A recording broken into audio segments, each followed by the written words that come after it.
Welcome to No Fugazee Podcast. I'm your host, Cooley. Tonight is debate night. It's a 1v1, myself versus Tyler from Jubilee.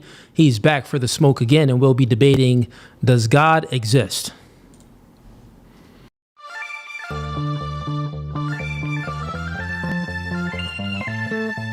And y'all see the suit too, man. Listen, new studio, new podcast, by the spirit, not by the letter. Bro, we can go verse for verse all day long. Doing new things. Men are okay with understanding the reality that we are in competition with one another. But you ladies think that you're special. We are in competition. Men are men of their word. So here's my word. I'll fly you out here and we can do it in person. And after that, we could box. I'm about my business. So remember I said, when I ask you these questions, I will dismantle your entire argument. That's the end of the debate, my dog. I'm 39, but I don't look your typical 39. Belly. Yeah. You look 39. It's okay though. That man isn't intimidated by a woman like you. He's annoyed by a woman like you. Because a man doesn't want to date another man. He wants to date a woman.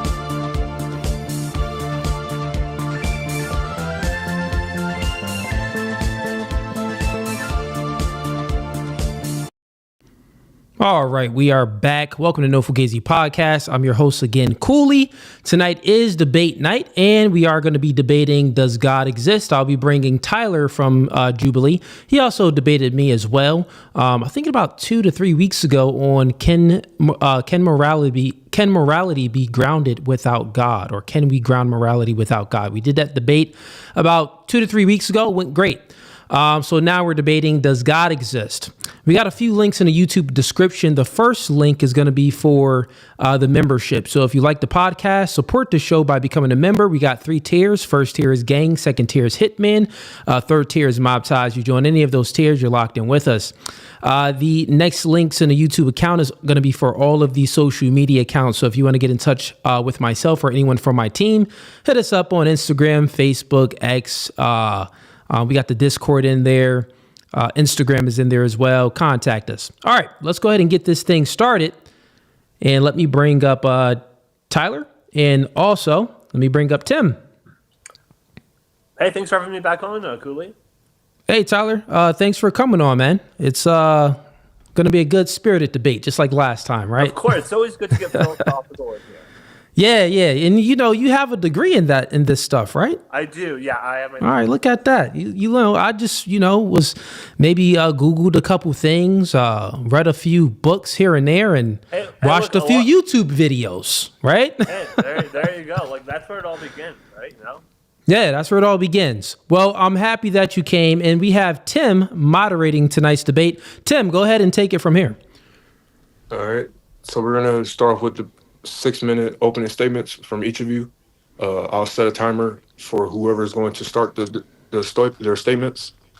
And I believe, who's going to start? You, Cooley? Oh, yeah, I'll start. Since I'm taking the affirmative position, I'll start. All right. You got 6 minutes. You go ahead. Okay.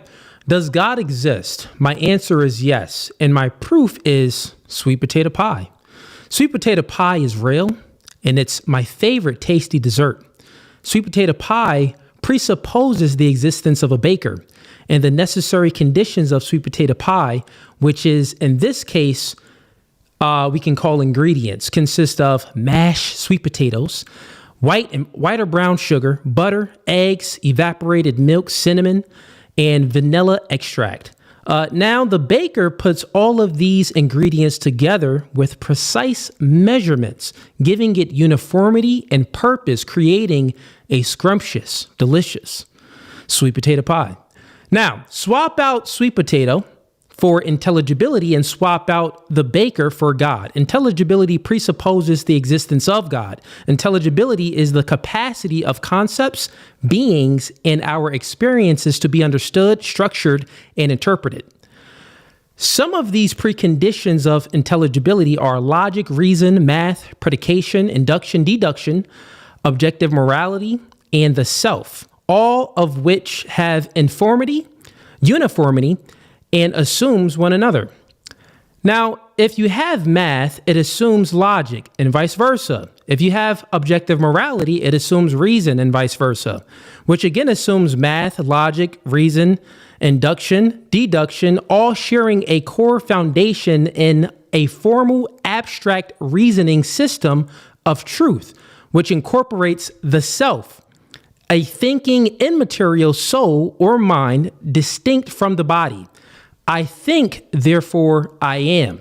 How do we know about knowledge without a knower? All of these preconditions for intelligibility are immaterial and transcend the physical and cannot be empirically proven. And under atheism, they give no account for grounding these transcendental preconditions. They just grant them for knowledge. And what you're going to witness here tonight is Tyler, my opponent, struggling to give an account for these preconditions for knowledge. So let me do so here. Logic has three laws: the law of identity, excluded middle, and non-contradiction, which work together and is a part of one another. And a monotheist account for this is the triune God, God the Father, the Son, and the Holy Spirit. You can find this in John 1, verse 1, and Corinthians 14, verse 33, which also answers the philosophical one in the many question. Now, in Romans 2, verses 14 through 15 states God's law is written on our hearts and gives us the conscious ability that reveals truth, that reveals right from wrong, which gives an account for objective morality. And the Christian paradigm also states that we are created in God's image, which gives an account for the self and all other transcendental preconditions. So let me break this down in simple terms. I have two main arguments. My first argument, premise 1, intelligibility is either necessary or it's not. Premise 2, it's self-refuting to deny intelligibility, because to deny it, you're affirming it by using intelligibility to understand it, interpret it, and make sentences. Therefore, intelligibility is necessary. For my second argument, intelligibility presupposes God. Premise 1, if God does not exist, then the preconditions for intelligibility must be accounted for without God. Premise 2, atheism cannot account for intelligibility, therefore God exists. I land my plane. Okay, that was really fun. Cooley, I like the sweet potato pie analogy at the beginning. Like that, right? Yeah, got a little hungry, didn't you? Got a little hungry. Yeah. That's yeah. Yeah, there you go. I didn't even think of that. No, so I guess most of my argument is just going to be kind of like diffusing the intelligibility argument. Firstly, I think that there's like an underlying assumption that essentially that things have to be intelligible, therefore, like God exists. That is a massive assumption. It could be the fact that we have no idea what's going on, right? So I don't know. Like the answer can just be complete agnosticism. I don't have to make the claim that God definitely does not exist, just that we have no actual reason to exist.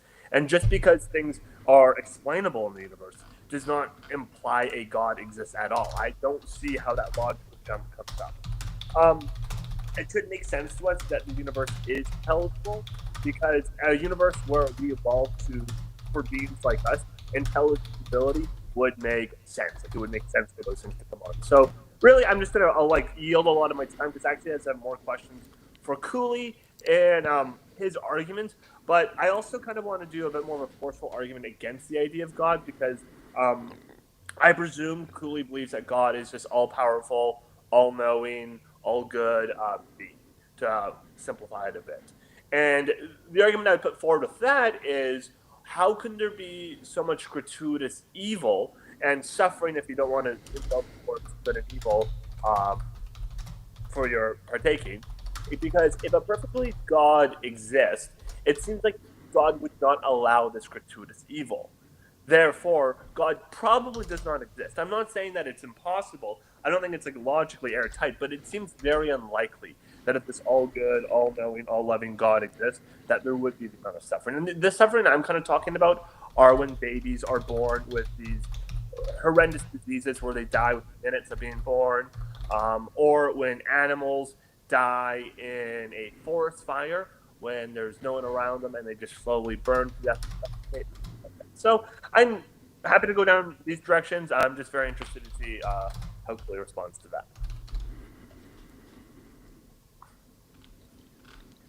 So that was your opening statement, Yeah, Tyler? that's all. Yeah, we get into it. Okay, we can get into it. Okay, cool. Yeah. All right. So, I know you stated something there, and one of the things that you stated was if you are making the claim that we have no reason to exist, then you are making a knowledge claim. Are you aware of that? Like since you yourself are making the claim, like you're not really taking the stance that, well, God doesn't exist. You're taking a stance that, well, nothing may exist at all. That's like the claim you're taking, like God may exist or may not exist. That may be possible. Okay. Just by you making that claim, you're making it's a propositional statement. Yeah, I'll agree. Got it. Yep. So just by you making that statement, you are giving a knowledge claim. You're indirectly giving a knowledge claim. And my argument... I'm actually not, because it could be true or false. Because if it's false, it's not a knowledge claim. So I'm acknowledging the statement can be true or false.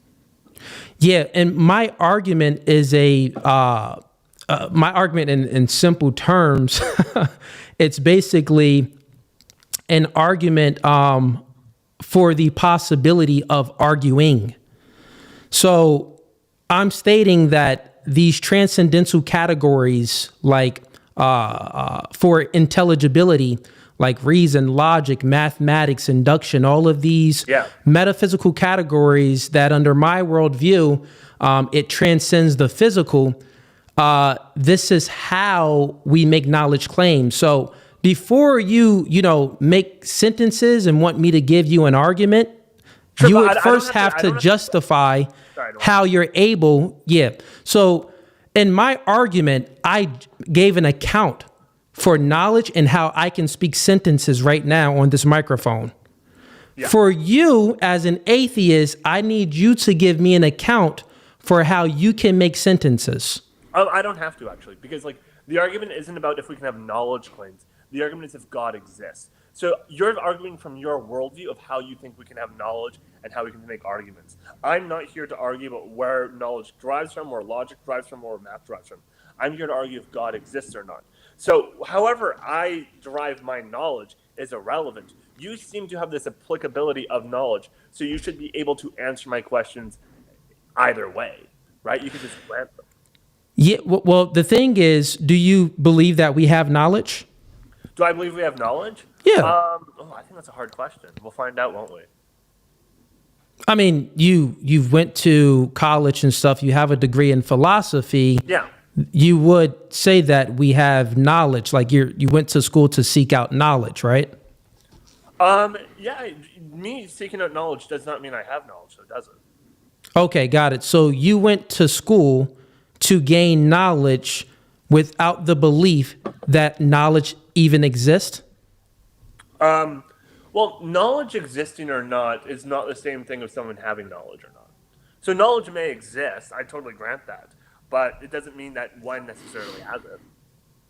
Well, that's the argument that I'm making, right? So my argument is it's a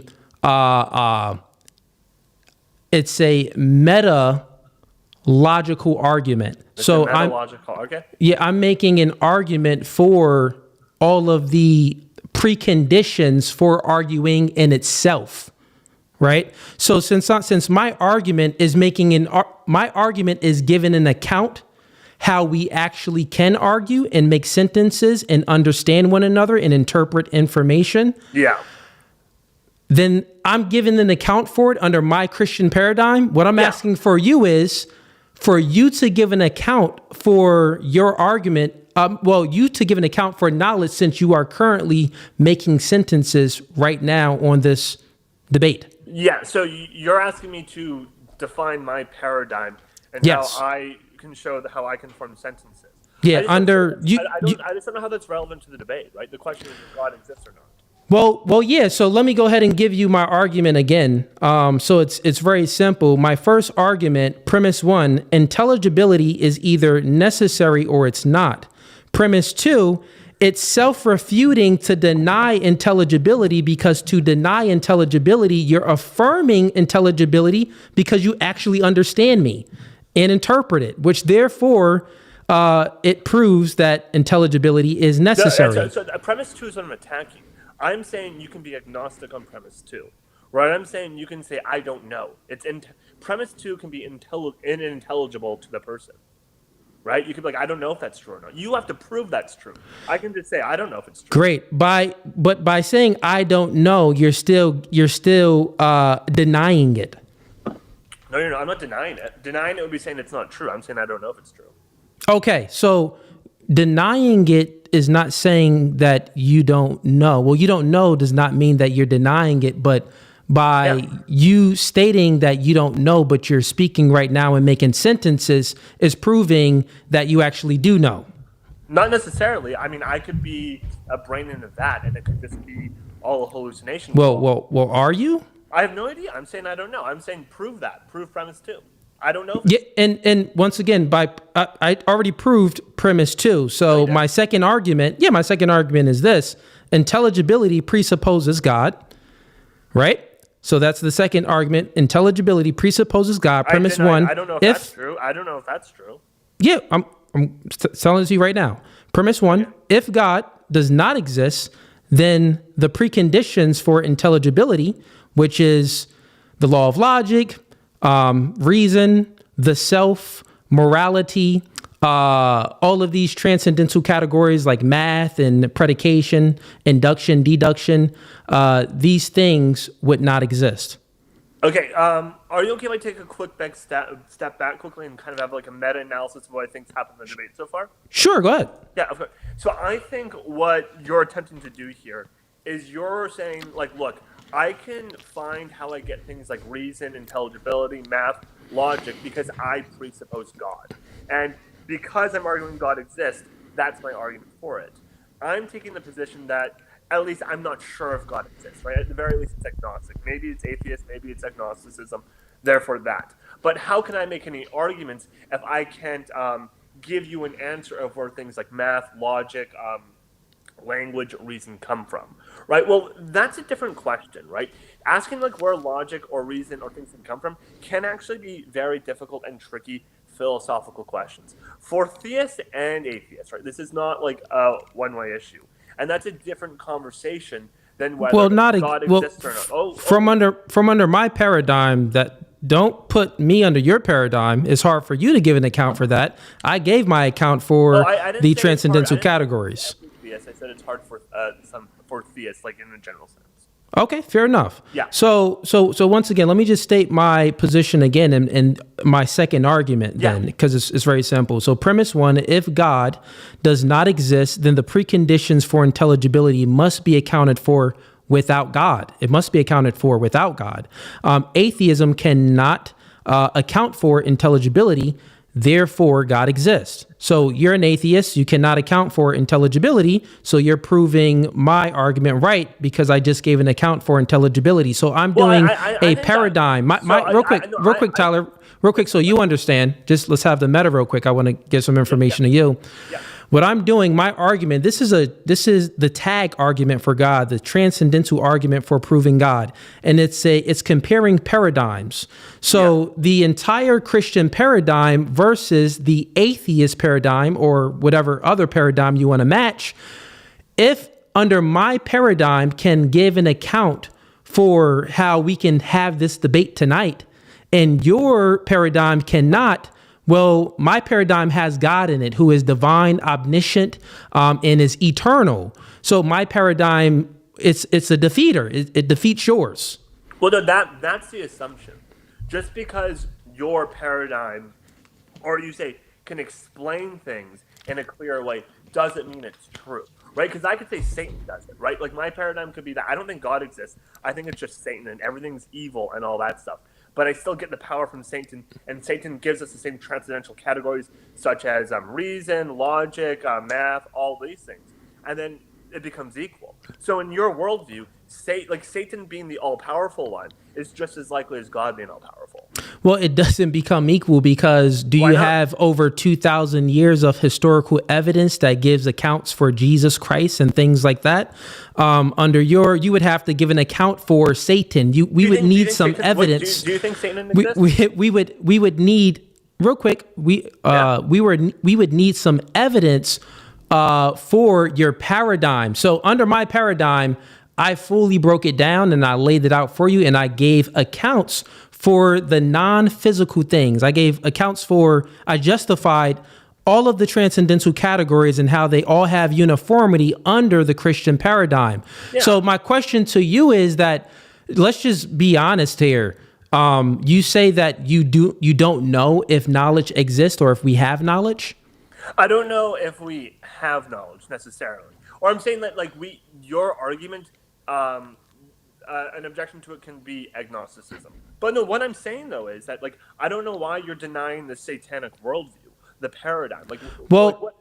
Because now you're bringing in Jesus, which is different. So look, the objection isn't agnosticism, right? Because under my worldview, I can still give an account for all the things that agnosticism, atheism, and all of these other worldviews cannot give an account for. Yeah, but you I would can have give an account for them under the satanic worldview.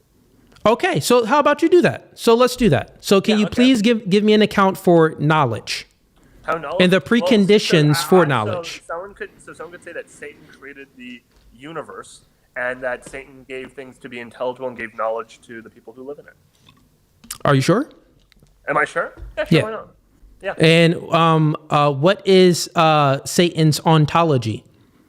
Satan is all-powerful and all-knowing and omnipresent. Got it. And do you believe in Satan? Do I believe in Satan? I think so, yeah. Sure, why not? For the sake of You the do debate, believe yeah. in- For the sake of the debate, we'll say yes, yeah. Okay, so for the sake of the debate, you're going to make up a worldview on spot to try justify the transcendental categories because you can't justify it under your own worldview. What I'm saying is, under your worldview, you would have to say a worldview like a satanic one is just as applicable. Well, under my worldview, a satanic worldview would not even exist. No. Under the transcendental argument, a satanic explanation is just as likely.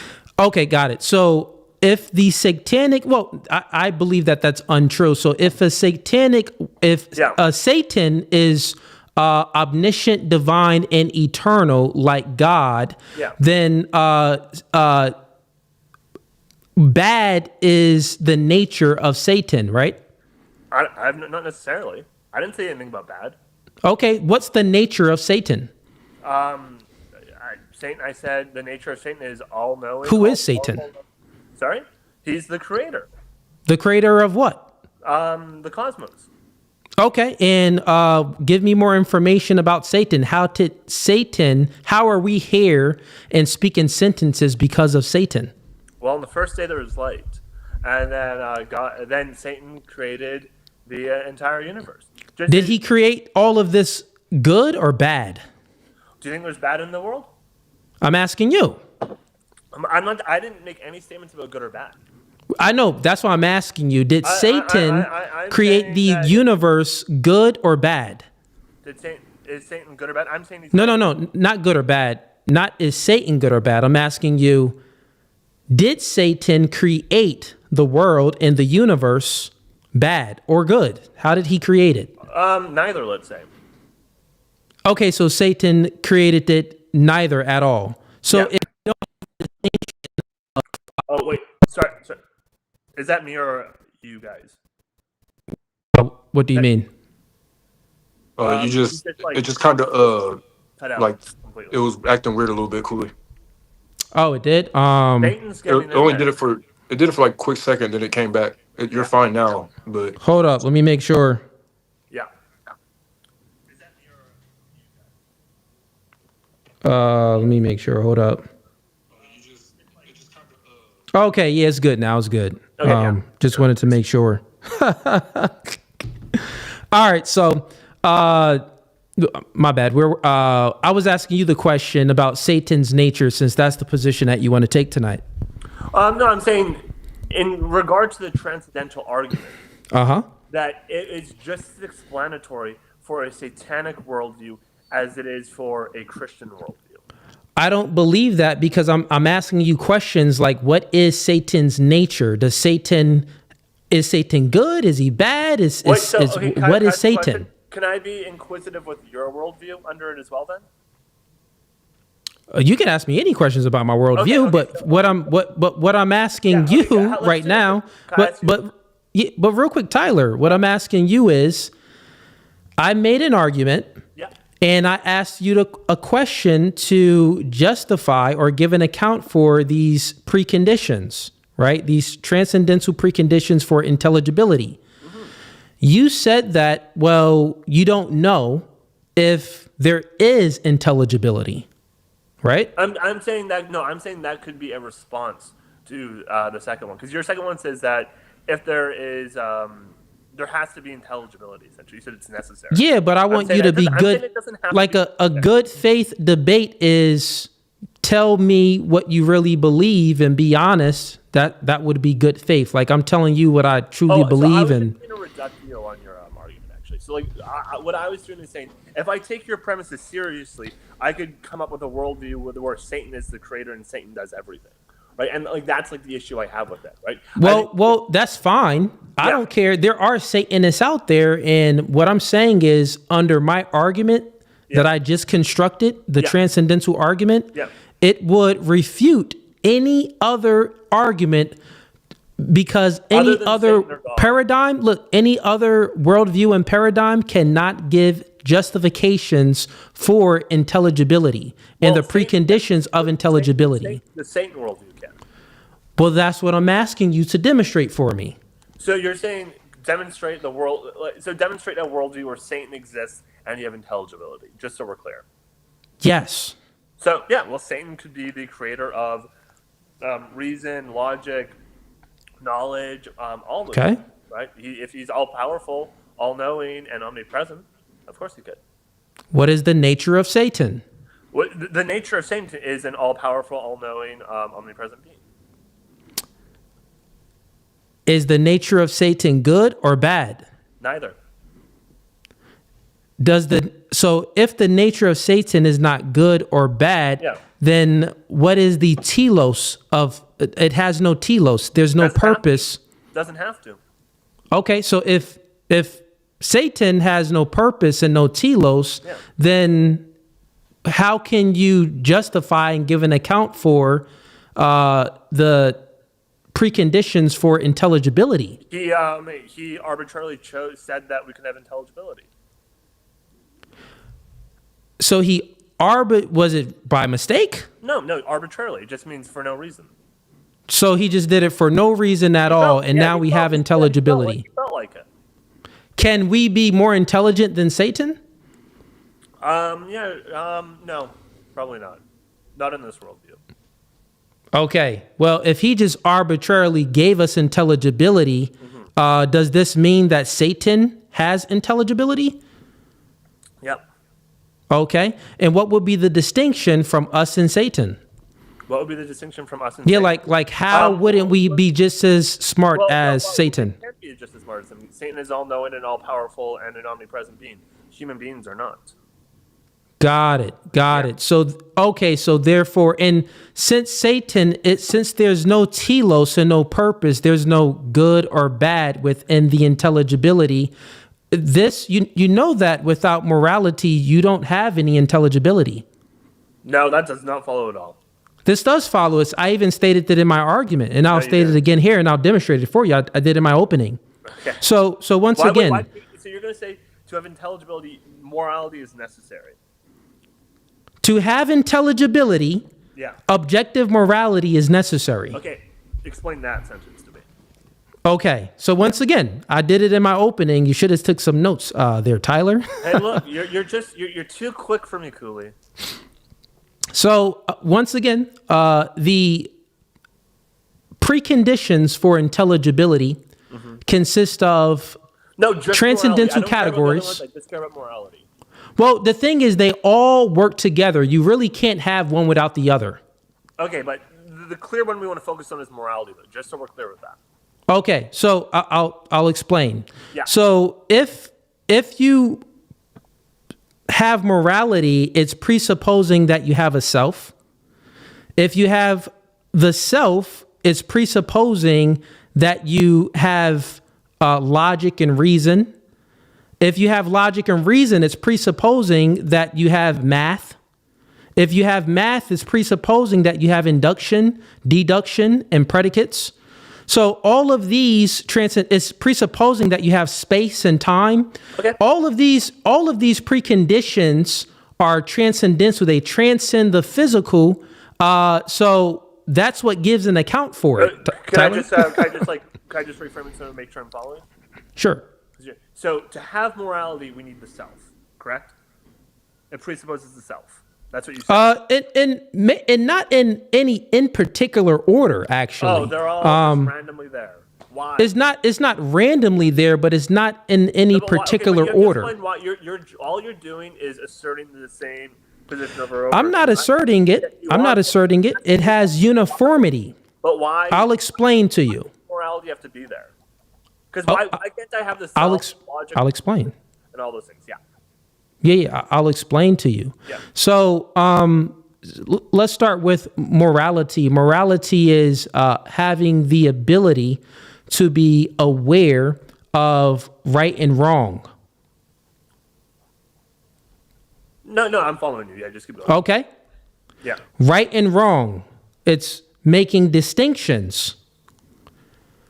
Logic and reason would be assumed with morality. Why? Within it of itself. Why? Because you can't make a distinction between the right and the wrong without having logic. That's begging the question. Because that isn't begging the question. I just went ahead and demonstrated it to you, Tyler. You're conflating correct. What am I conflating? You're conflating correct and incorrect with morally right and morally wrong. You're pretending they're the same things. 2 + 2 equaling 4 is not a moral claim.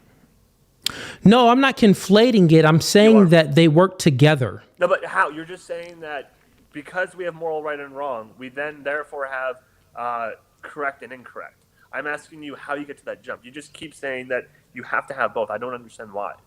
Oh, I didn't even say that we have to have both. What I'm saying here is, well, you are. If you start with morality, no, what I'm saying, it assumes it within morality itself.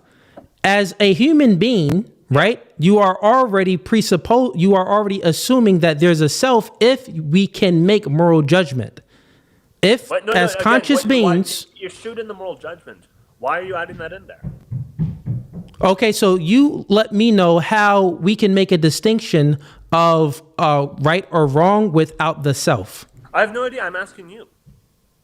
Well, I just explained to you, Tyler. I don't think you Tyler. I don't think you understand. Okay, look, I'll say it slowly for you, right? You gotta go slower for me, man. Okay, I'll say it slower for you, and then I'm gonna need you to give me some type of a counter justification to how you're speaking right now, because I'm the only one that's doing it, right? If I understand your position, got I'm it. Confused. Okay, got it. So here we go, right? Yeah. So the self. The philosophical term is a thinking immaterial soul or mind distinct from the body. Yeah. Right? We know I think, therefore I am.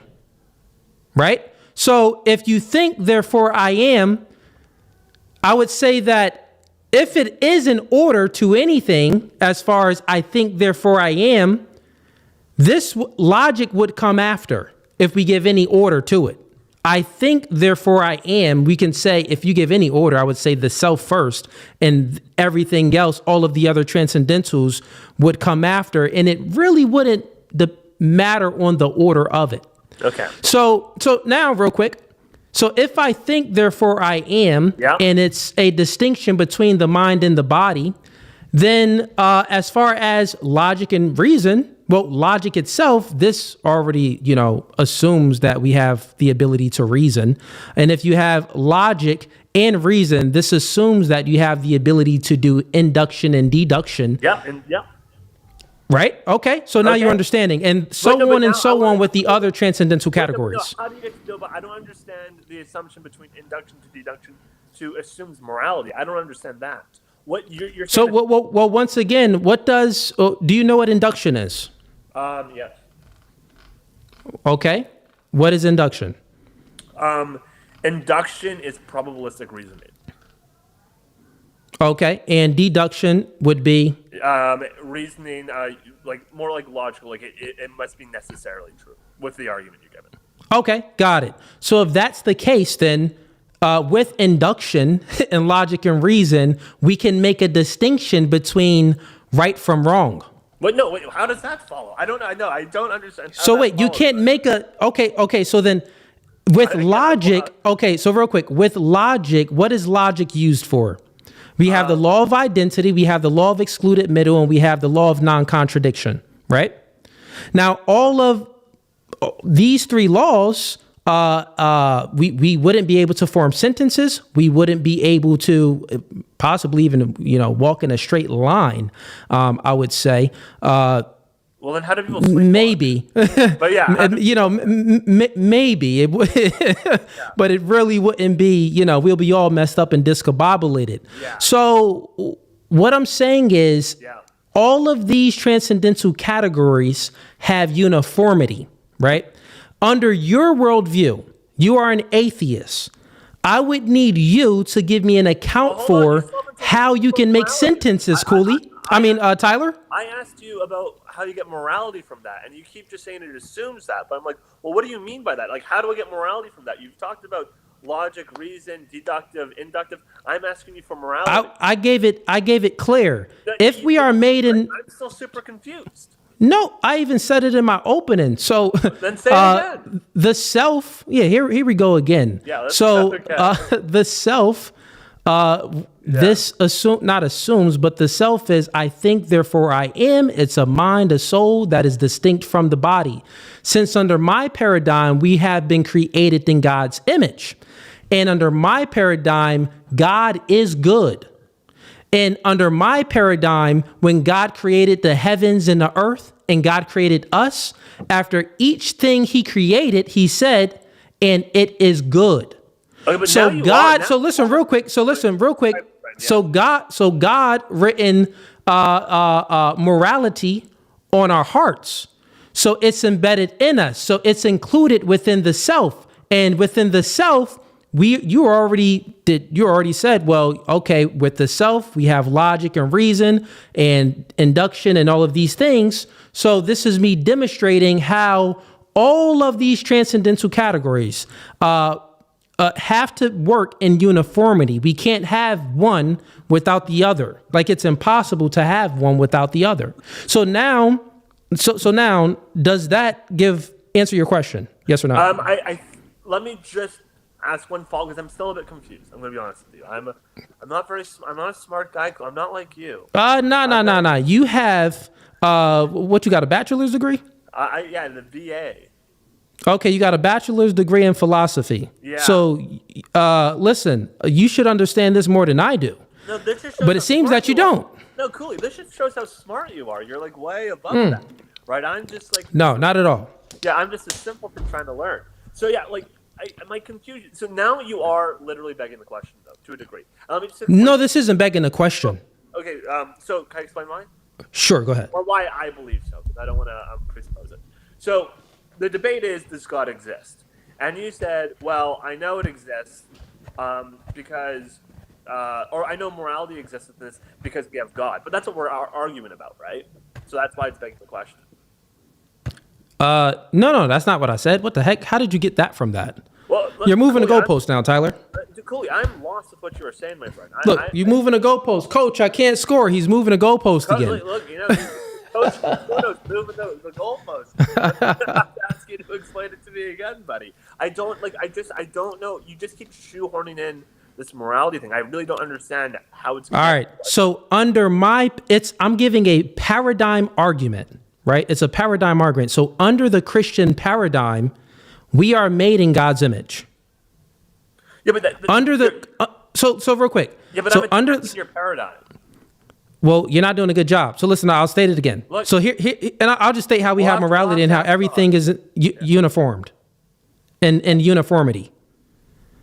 Sorry, In my paradigm, in my paradigm, God is good. The nature of God himself is good. Under my paradigm, God created everything. God does not have a creator, right? He's the uncreated. God created everything, and and everything that he created it to be good. And God created us, human beings, special, to be created in the image of God. So this would give an account for my entire paradigm. Well, this would give an account for all of the transcendental categories in my paradigm. Okay. I'll grant that for the sake of argument. But then why is there a gratuitous evil in the world if God is good and God created everything? Yeah, I'll answer this question, and then I'm going to need you to give me an account. But I know this question was in your opening, so I don't mind answering this question because this was a question that you had in your opening. Yeah. Yeah, so good question. So if God created everything, why is there evil in the world? Gratuitous evil, yeah. Yeah. So the reasons why there's gratuitous evil in the world is because man fell away from God. So in my paradigm, God created everything good. He created Adam and Eve.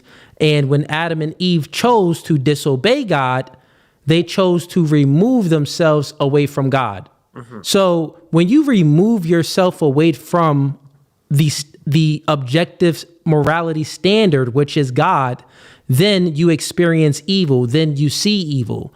So as human beings currently right now are in a fallen state, this is not the doing of God. This is the doing of human beings falling away from God. But didn't he create those human beings? Yes. But then why would he create human beings that would make an evil choice? Well, God created human beings to have free will. Oh, okay, so free will. And would you say free will is necessary for morality? Just out of curiosity. Free will would be necessary. Well, if you can't make a choice and you're a robot, then you're programmed to do this, then you won't be able to have morality. Okay. Is there free will in heaven? I would assume that it is free will in heaven because in biblical scriptures, we know that we had fallen angels. So there's free will in heaven? Yes. Okay. So then why is earth not more like heaven? It seems like it's possible for God to create a world where there is infinite good in it and infinite love, yet he still created a world where this doesn't exist, where there are children who die slow and painful deaths, where there are animals who needlessly suffer. But we have free will in heaven, so couldn't God not just created a world in heaven where we had free will and mostly love and mostly good? Yeah, God could do anything that God wants to do. But if God was all good, why wouldn't he do that? Well, let me ask you a question. Do you have any kids or no? No, I do not. All right. Well, if you do have a kid, then you know that you want to feel love. Or you have a girlfriend, right? Yeah. Okay, you got a girlfriend. Yeah. Now, if you controlled your girlfriend, locked her up in a room, fed her through like a little glass window thing and was fed her food baby, you're mine forever. Do you think that it'll be possible and genuine? Andrew Tate if I did that. No, I'm just kidding. Do you think that it would be possible for you to know if she truly loves you by locking her up and taking away all of her will? Her free will, basically? No, I can grant you that you need free will. No, I'm not denying that you need free will. I'm just asking, why couldn't have God made the conditions on earth more like heaven? Well, what I'm letting you know, God can do whatever he wants, right? But he didn't do that. So I'm asking you why he didn't do that. Well, that just wasn't in God's plan. Human beings wasn't God's plan. But the human beings could be in heaven. Yeah, when God returns and, there's going to be human beings that go to heaven. But why can't that just always be the state? Like, why wouldn't he have done that? If he's all good. Like, wouldn't that be a... Can be, but it's still... Wouldn't that be a better world than a world with an earth with a bunch of gratuitous evil? Yeah, you're missing the point, though. Remember, when God created the world, he created it good. He created the world good. So when God created the world, everything was good, but human beings chose to disobey God, which is why we experience the evils throughout the world today. Will the same people disobey God in heaven? People can disobey God. No, can they disobey him in heaven? Yeah, like angels and stuff. We already know that there has been... Satan was a fallen angel that disobeyed God. Is there as much gratuitous evil in heaven than there is earth? Well, I don't know if there's... I don't have an answer to that question. If there's just as much evil in heaven as there is in earth, on earth. So I don't... I would assume that there isn't. Why would you assume that? I just would assume that if it's heaven and that's the promised land, I would assume that there isn't, since we're not always, witnessing fallen angels all the time. You get what I'm saying? Like, since angels isn't dropping from heaven day by day. If angels was dropping day by day, we'd be like, God dang, heaven is going up. Heaven is crazy up there. Matter of fact, I'm good on earth. I don't want to go to heaven. Yeah, exactly. Yeah, Makes sense? Yeah. So I actually probably would agree with that. But then my question is, because you agree that we have free will in heaven, why couldn't the world just have always been like heaven? Well, then you would be doing what you tried to accuse me of, which is begging the question. What am I begging? Well, I've already gave you an answer for it, but you're asking me the same question. Asking the question twice is not begging the question. No. I'm not saying that you're asking the question twice. I'm saying that the way that you're asking the question is in an ambiguous way, where I'm giving you an answer to it, but I guess you just don't like the answer to the question. No. I might not actually fully understand the question. Like, why can't it? You mean maybe not understand my answer? Yeah, I didn't understand the answer. Yeah. Yeah. Well, your question again. I can understand exactly what you're saying. I'll repeat it back to you. Your question is, why didn't God just create all the human beings in heaven? Yeah. Or create the earth just like heaven? Yeah. Well, the thing was, earth was supposed to be similar to heaven, because God created earth in a good way. And God created man good.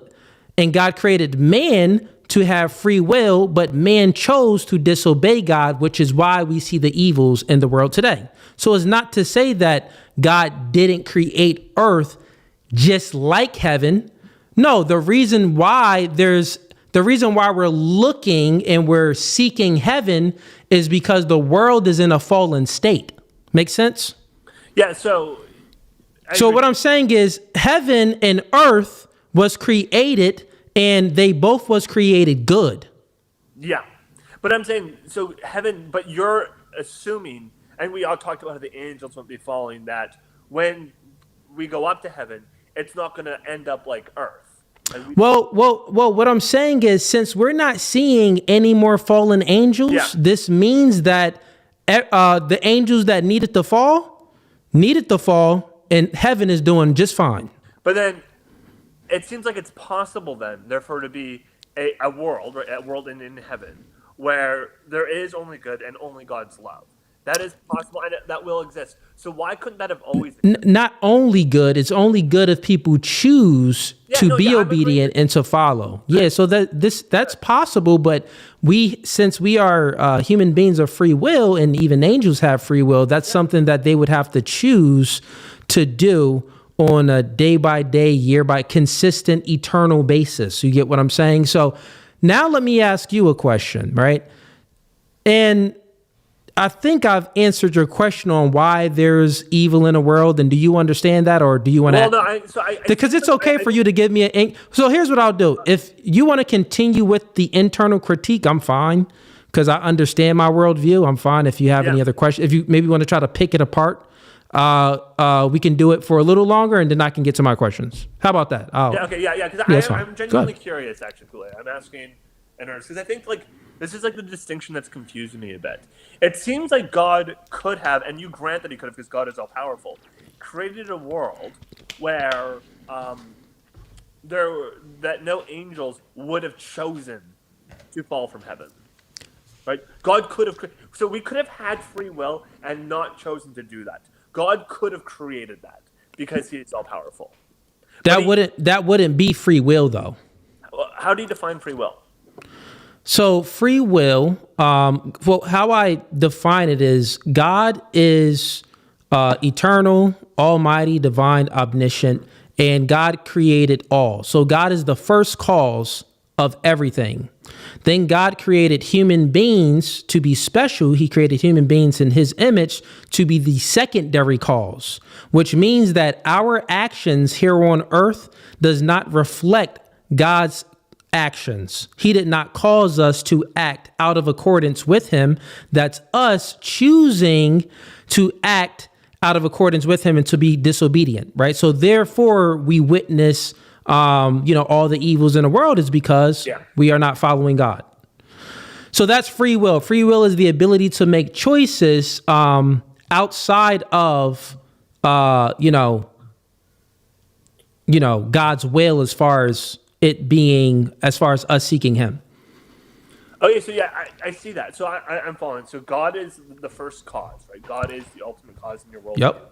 And then he brings on the second cause is the human being and we're in the world, and we have the freedom to make choices independent of God. Right? Like, yeah. Is that correctly? Yeah. Uh-huh. But you acknowledge that some of these same human beings will ascend to heaven one day, correct? Some, not all, some. Yes. And these human beings will choose to love and obey and worship God in heaven. And all that is good. These human beings would choose. Yeah, they would choose that, right? So my part is, why couldn't have God only created humans that were going to do that? So he may not be able to choose, because I agree, they still have independent choice. But God must have known which humans would fall and which ones would not, correct? Yeah, even he can know things. This doesn't mean that he calls things. But real quick, Tim, can you just check the regular live stream as we're debating just to see that if it's not choppy? Because I'm looking at some of the chats. Maybe it's not, but I'm looking at some of the chats and. Yeah, I can check it. Okay, I'm just okay. Go ahead, Tyler. So if God, why could have God not just made the humans that would eventually ascend to heaven? Why didn't he do that? Well, the same question to you. If you do have a kid, you would want your kid to have the ability to choose if he wants to obey his father or not, because if your son or daughter chooses to obey you, therefore, they love you, they respect you, things like that. Yeah. You can feel those things. Without you creating your kid in that way, then your kid is just a robot. So your question is, could God have created us to be robotic? Sure, he could have. I'm not asking that, because I'm saying God could have chosen people with free will who he knew would shoot him. Right? That's possible. You said God could have created people with free will that he knew would shoot them? Choose him. Choose God. Oh, choose him. Yeah, choose him. Yeah. Well, so here's the thing. When you get into knowing, this doesn't mean causing. So God, the reason why God knows everything, the beginning and the end under the Christian paradigm, is because God is eternal, omniscient, and divine, and he's not bound by time, space, or matter. So God can know everything, the beginning and the end of the movie, without causing anything, because he created human beings to be the secondary cause. So human beings are going to go about their life causing mayhem, causing love, causing all of these things, but God is going to know everything. Yeah, I completely agree with that. Okay, got it. So God, so let's say there's going to be a certain amount of humans who ever exist, right? That's just fundamentally true. So God knows the humans who will ascend to heaven and those who will fail to ascend to heaven. Even if he's not causing it. He may cause them to exist, but he's not causing them to make the decision. But God can choose to only create the humans that he knows will ascend to heaven. Oh, you're saying that God could choose to create human beings that he knows Will make the choices to ascend to heaven. Would ascend to heaven. So therefore, it's fixed, you're saying. God would fix it. I'm not saying it's fixed. I'm saying God... Well, that would be fixed. Sorry? That in itself would... If it's fixed, that means that we don't have free will, or you're saying that... I'm saying it's not fixed. Okay, it's not fixed that we would still have free will, yes. But then God would just know who would go to heaven. Well, God already knows who's going to go to heaven, even though we have free will under your worldview. Yeah, he already knows who's going to go to heaven, yes. Exactly, right? So he already knows. So I'm saying only create the humans he knows will go to heaven. Oh, I see what you're saying. Yeah. I see. I understand your point now. Yeah. That makes sense now. Yeah. So to answer that question, so when God created Adam and Eve, the first two beings, he created Adam first and then Eve from Adam. Yeah. They were created. Yeah. They were created good, right? And then when they chose to disobey God and eat of the forbidden fruit, they fell into a sinful state, and the world is currently in a fallen state, right? Yeah. With that being said, all of these beings that you are seeing is the cause of man, not necessarily the cause of God.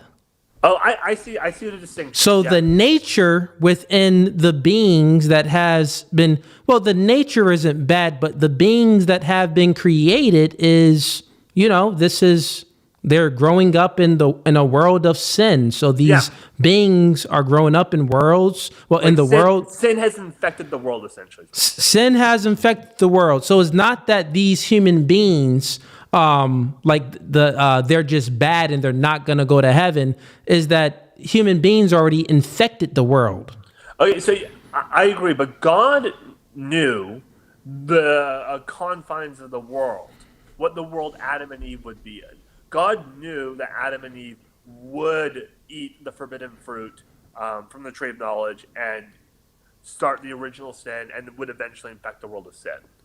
Could God not have created a world where they wouldn't have chosen that? Could God have created the world where they would not chosen that? Yeah. Well, that would be begging the question. No, how is that begging the question? Because what you're essentially saying here is the world that God created, you're not accepting the world that God created. You're asking... Because that's my exact argument. My exact argument is that this world has too much gratuitous evil in it. There could have been a world without this much evil. And God could have made a world where there was less evil in it because of how he designed the world while still allowing us to have free will. That's the argument I'm making. So, well, no, I answered that question actually already, right? So God created the world, the universe, and he created human beings. But in any scenario that you choose, actually, any scenario that you pick out, you can actually make up any different world. From my paradigm, if you if you accept that God is eternal, almighty, and divine, and God is the first cause of everything, and he created human beings to be the secondary cause, no matter any area of any type of, different paradigm or example that you want to bring up, it would still follow that human beings would have free will, which therefore, since human beings have free will, it would still start with the first two of Adam and Eve. The choice would have been theirs. You get what I'm saying? So it wouldn't have been God's choice of creating a world of sin. It would have still been the special human beings he made to be the secondary cause. That will be their choice.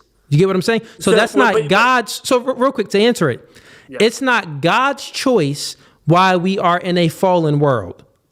That's not God's choice. That is Adam and Eve's fault why we are in a fallen world. But God designed the world knowing that Adam and Eve would choose sin, right? And I'm saying He already knows the beginning and the end. So even if God created the world, he would still create it the same way, with Adam and Eve being the secondary cause. So right? So look, watch this. So even if whatever scenario you bring, Adam and Eve would be the secondary cause, and it can be a world where Adam and Eve, they choose not to bite the apple. Yeah. And if Adam and Eve chooses not to bite the apple, then you know what? They choose not to bite the apple. So yeah, I agree. I'm saying, and then God, the world isn't in a fallen state. So God is powerful enough where he could have made that world exist. God could have made the confines of the world in a situation where Adam and Eve would not have made that choice. No, once again, that is Adam and Eve's choice. God already made the world. So what I'm saying is, let's walk it back again, God right? Because Adam and Eve, right? Yeah, you're missing the point, because I don't think you're understanding now. Okay. God created Adam and Eve. Just because you know something does not mean that you caused it. That's the part that you still are missing, that part, right? So even though God knows the beginning of the end, this does not mean that he caused it, right?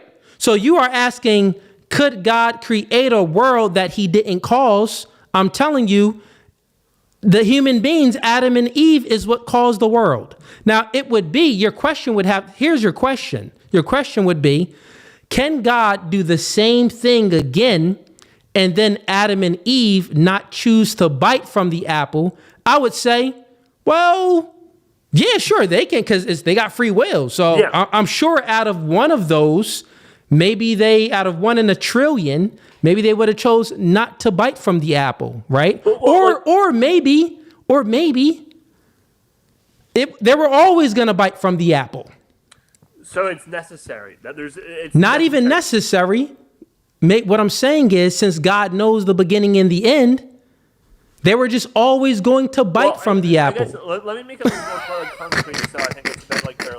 Could God not have made it's the original sin is Adam and Eve biting and from the tree of knowledge, correct? They bit that apple, right?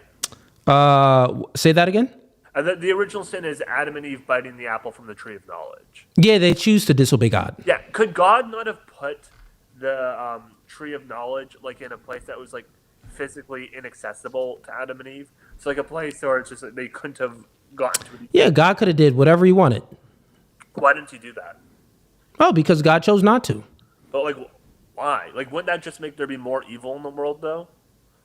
No. Would you agree there'd be less evil in the world if Adam and Eve didn't bite the apple? Right? So here's what you're missing throughout the Christian paradigm, right? The Christian paradigm includes Jesus Christ. So even though Adam and Eve bit the apple and we're in a fallen state, and there's babies being born with spinal bifida because of the fallen state, because of human beings' choices to things.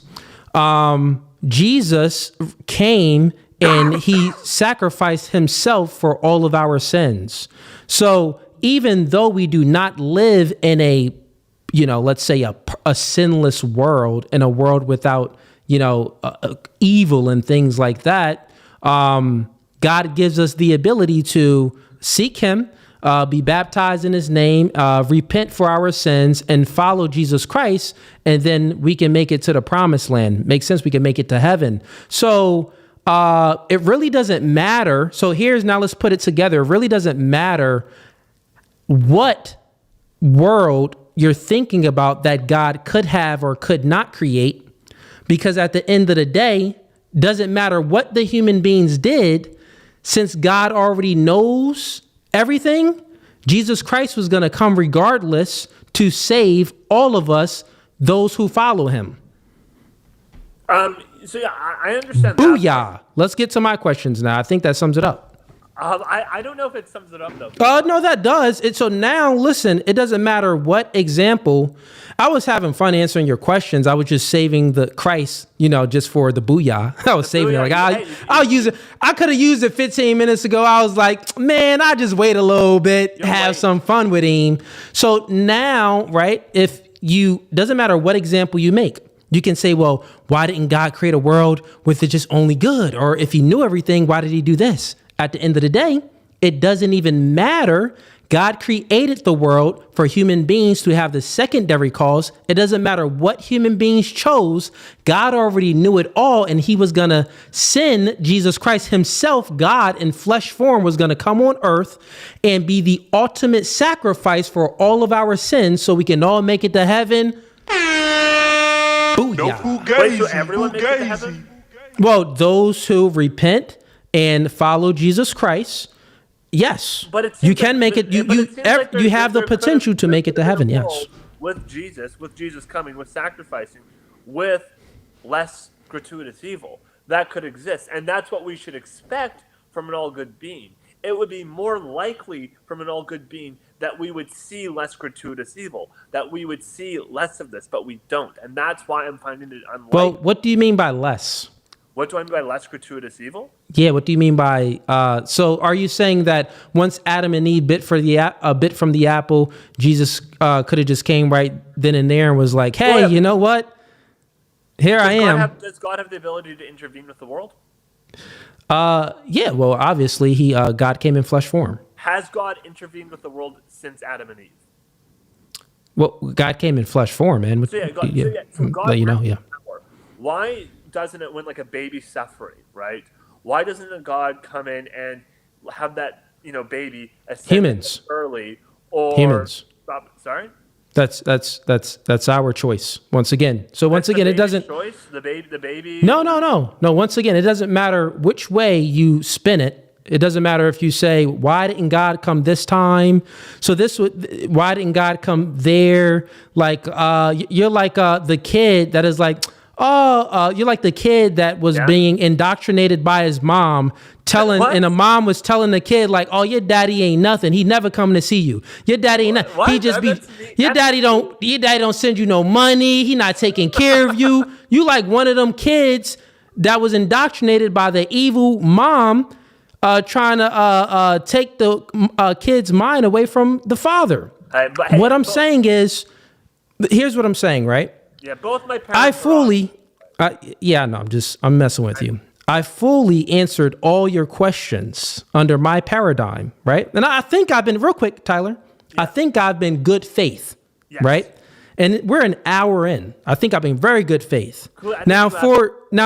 So you can answer one of my questions here because you've been making sentences. You've been making arguments. I have. You've been asking questions. Yes. I want to know how you can make questions and how you can make arguments and how you can use induction and deduction and logic and reason. Can you give an account for that under your worldview? Okay, yes or no? For sure. You know what, Cooley? You were very good faith with me.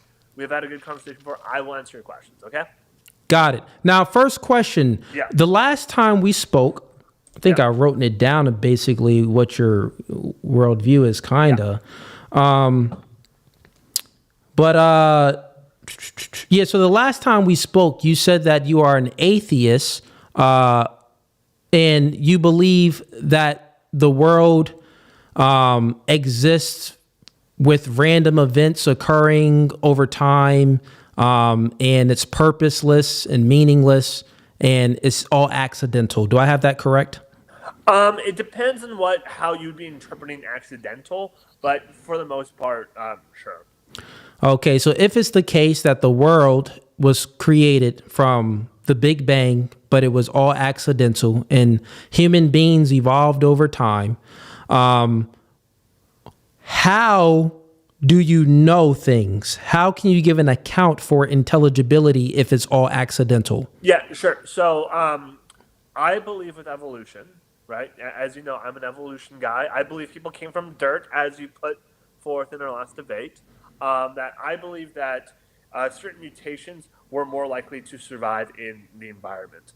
And one of the traits that seems to coincide with survivability and reproductive valueness is intelligibility of the world around us and being able to make sense of the world in order to, create tools, communities, and so forth. Those things get passed down.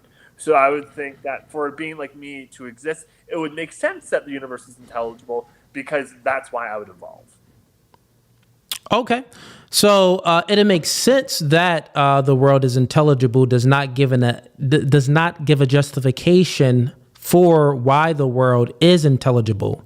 Now you do believe that we do have knowledge, and you do believe in intelligibility. I do think we have knowledge. Yes. I would say I'm not saying like it's a foundational, it's like 100%. Like there couldn't be some doubt, but I would say it's more likely that we than not we probably have knowledge. Okay, more likely than not that we have knowledge. All right, and what I'm saying is now my next question is the preconditions for intelligibility would be the transcendental categories that I listed. You would agree to that, right? Sorry, can you repeat that again? I do get a bit lost when you bring up the transcendental qualities. Or categories. Sorry. So repeat that and just be a bit more clear what you mean by those. Yes. So, do you believe that logic comes? Do you believe that like logic and reason, mathematics, predicates, induction, deduction? My stance is that these preconditions for knowledge. Well, one, I believe that those are preconditions for knowledge. Do you believe that?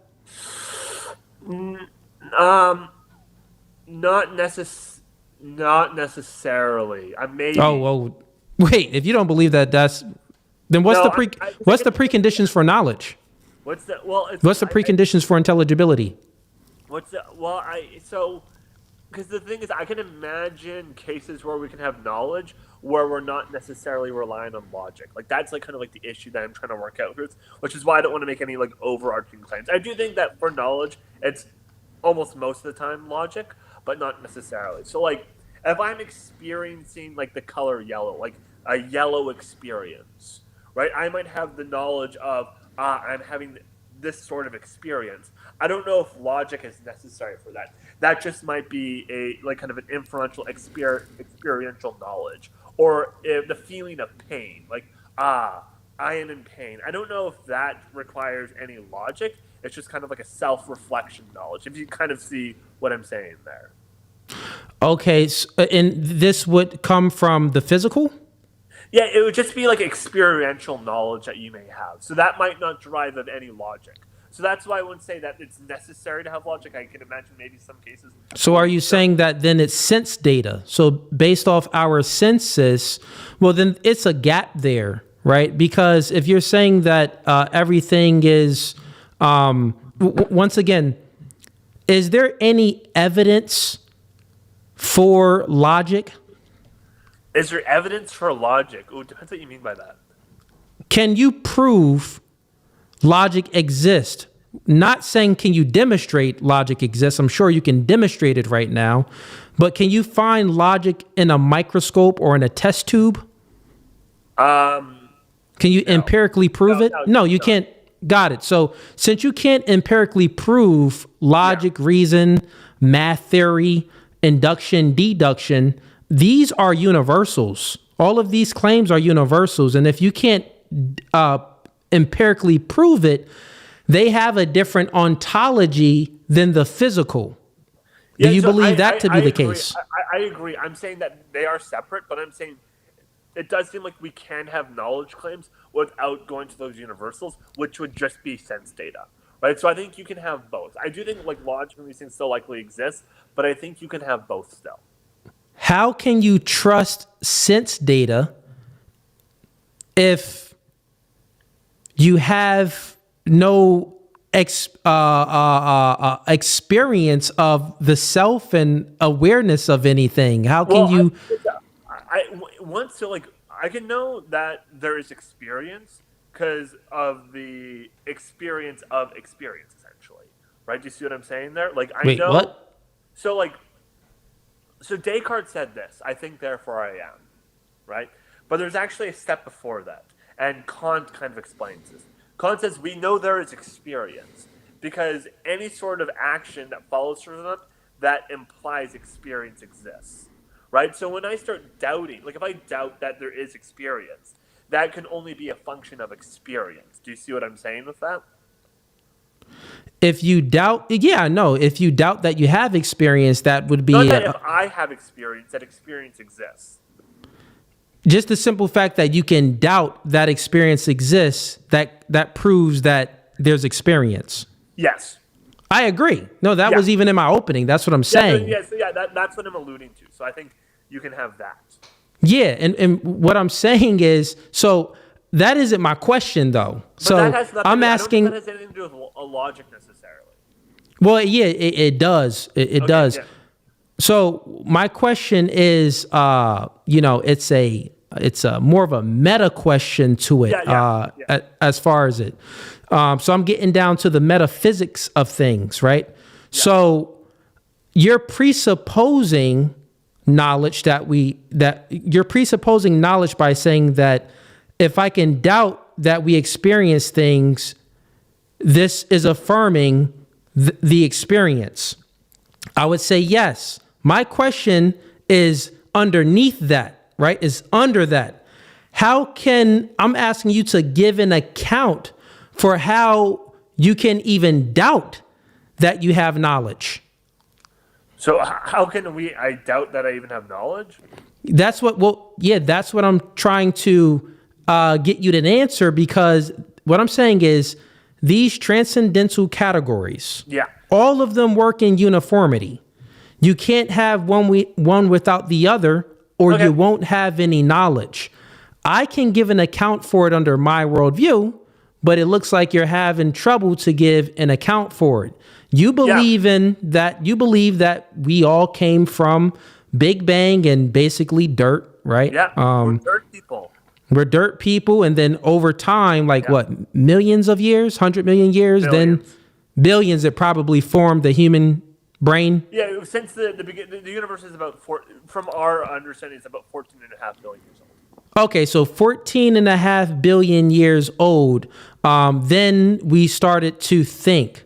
So is everything under your worldview, is there any, is everything just physical? Are you a physicalist or no? Do you mean naturalist by physicalist? Well, I would say a naturalist. I am a naturalist, yeah. Okay, so you're a naturalist. And do you believe that everything derived from the physical? What do you mean by that? So if we all came from dirt, that's matter, physical matter, and then the human consciousness and everything, all of this derived from the physical. You did admit that logic and reason is not attached to the physical. Yeah. But you are saying that has and you would say that logic, reason, mathematics, it has a different ontology than the physical, right? Kind of, but they kind of necessitate the physical. Okay, it at least necessitates the physical, but it's something different. It's something more like language. I'd probably categorize. Well, language would be in the metaphysical category too. Okay, yeah. Sorry, I didn't realize. So it'd be something like language. That I think that kind of minds are necessary for those things. Okay, so my question here is very simple. If you believe, and this kind of ties back into our last argument, we were having this conversation. Hey, this is like a full circle, isn't it? Yeah, well, right now, it is, because, and that's why I kind of let you, go first, do your internal critique on me first. I was thinking we'll probably have a similar conversation to the last time. So if you believe that human beings are just matter in motion and random events occurring, it's all accidentally with really no purpose. Depending on what you mean by accident, but I understand what you're saying for the sake of debate. Yeah. And it's no purpose. There's no telos into any of this. There's no actual telos. Yeah. Got it. So there's no telos under your worldview. Then I'm asking you, how can you justify or give an account to 1 + 1 = 2, to logic and morality and induction and deduction? How can you give an account for these metaphysical categories that isn't like attached or derived from the physical? So by justification, do you mean the justification of showing that these things are valid and exist with 100% certainty, or do you just mean a justification that it's likely these things exist more than like a 50% chance, so like 51% or higher? Well, just what I'm at when I say justification, I'm asking for a justification under your paradigm, your worldview, how these things can even exist. Like Okay, since everything is just events and randomly occurring, then how can transcendental categories can exist, right? how can the transcendental categories even exist? Yeah. Okay, I'll give an inductive argument for it, okay? Okay, sure, go ahead. Yeah, so I think that in order for us to survive, in order for humans to survive, it seems like a good evolutionary trait would be finding truth. Things like reason, logic, math are tools that can help us arrive from this. This is how humans discovered fire. This is how we build structures, build shelter, communicate with each other through language as being social beings. This is what has gotten us to this point. And I'm saying that it seems more likely than not that our experiences of this world would be true and not true, because that would be the best evolutionary data. Therefore, it seems more likely than not that these things exist. Is it 100% certain? Not necessarily. Of course, there's doubt, but it's more likely than not. Got it. And in order for the one thing that you said, in order for us to exist, like in order for humankind to to thrive and exist, Yeah. right? Yeah. This would you inserted telos into there because that's purpose. Well, Wait, what do you mean? What do you mean? I inserted telos in there? You did, because my argument, my defeater question would be, well, if it's no purpose in your under your paradigm, then why do we need to survive? Oh, we don't need to. It's just preference. Yeah, but remember, you said that in order for us to survive, then that's the reason why we have, you assumed, all of the transcendental, transcendental categories. These would be good tools for it. These would be good tools for the human species to survive. Do I think the human species need to survive like it's our purpose? Not necessarily. But if they're going to, this would be the best tool. Yeah, I get that. But if it's all accidental, I'm asking you then. Accidental, you just mean no telos, correct? But if it's all accidental, there's no telos, there's no purpose for it, right? Then like no underlying philosophical purpose. Not like a tool. Like the purpose of like a laptop, well, this hinges to open and close it, but it's not like it must do that. You see what I mean? There's no purpose to it. There's no ought. There's no oughts to it, right? Ought. Yeah. If there isn't any oughts to it and it's all random, human beings, we got here from random events occurring and things in motion. That's why we're here, and it's all random. Then how can you just assume and assert that? Well, yeah, we have. There's reason to survive, or if we want to survive, then it would be best or good to do this, and this would benefit human beings. You're making a leap from an ought. I'm not saying it would be good to survive. I'm saying that the best survival strategies, the survival strategies that will make it more likely for human beings to survive and reproduce, would be things like reason, logic, math, and language. Well, if it's no purpose, it's no telos, it's no purpose, and it's all random, then how do you know that's what's best under your paradigm? How do I know it's best? Well, we can use meaning that it can be best for human beings not to survive. Why are you choosing survival over not survival? Let me work on that. By best, I mean for a species to keep surviving.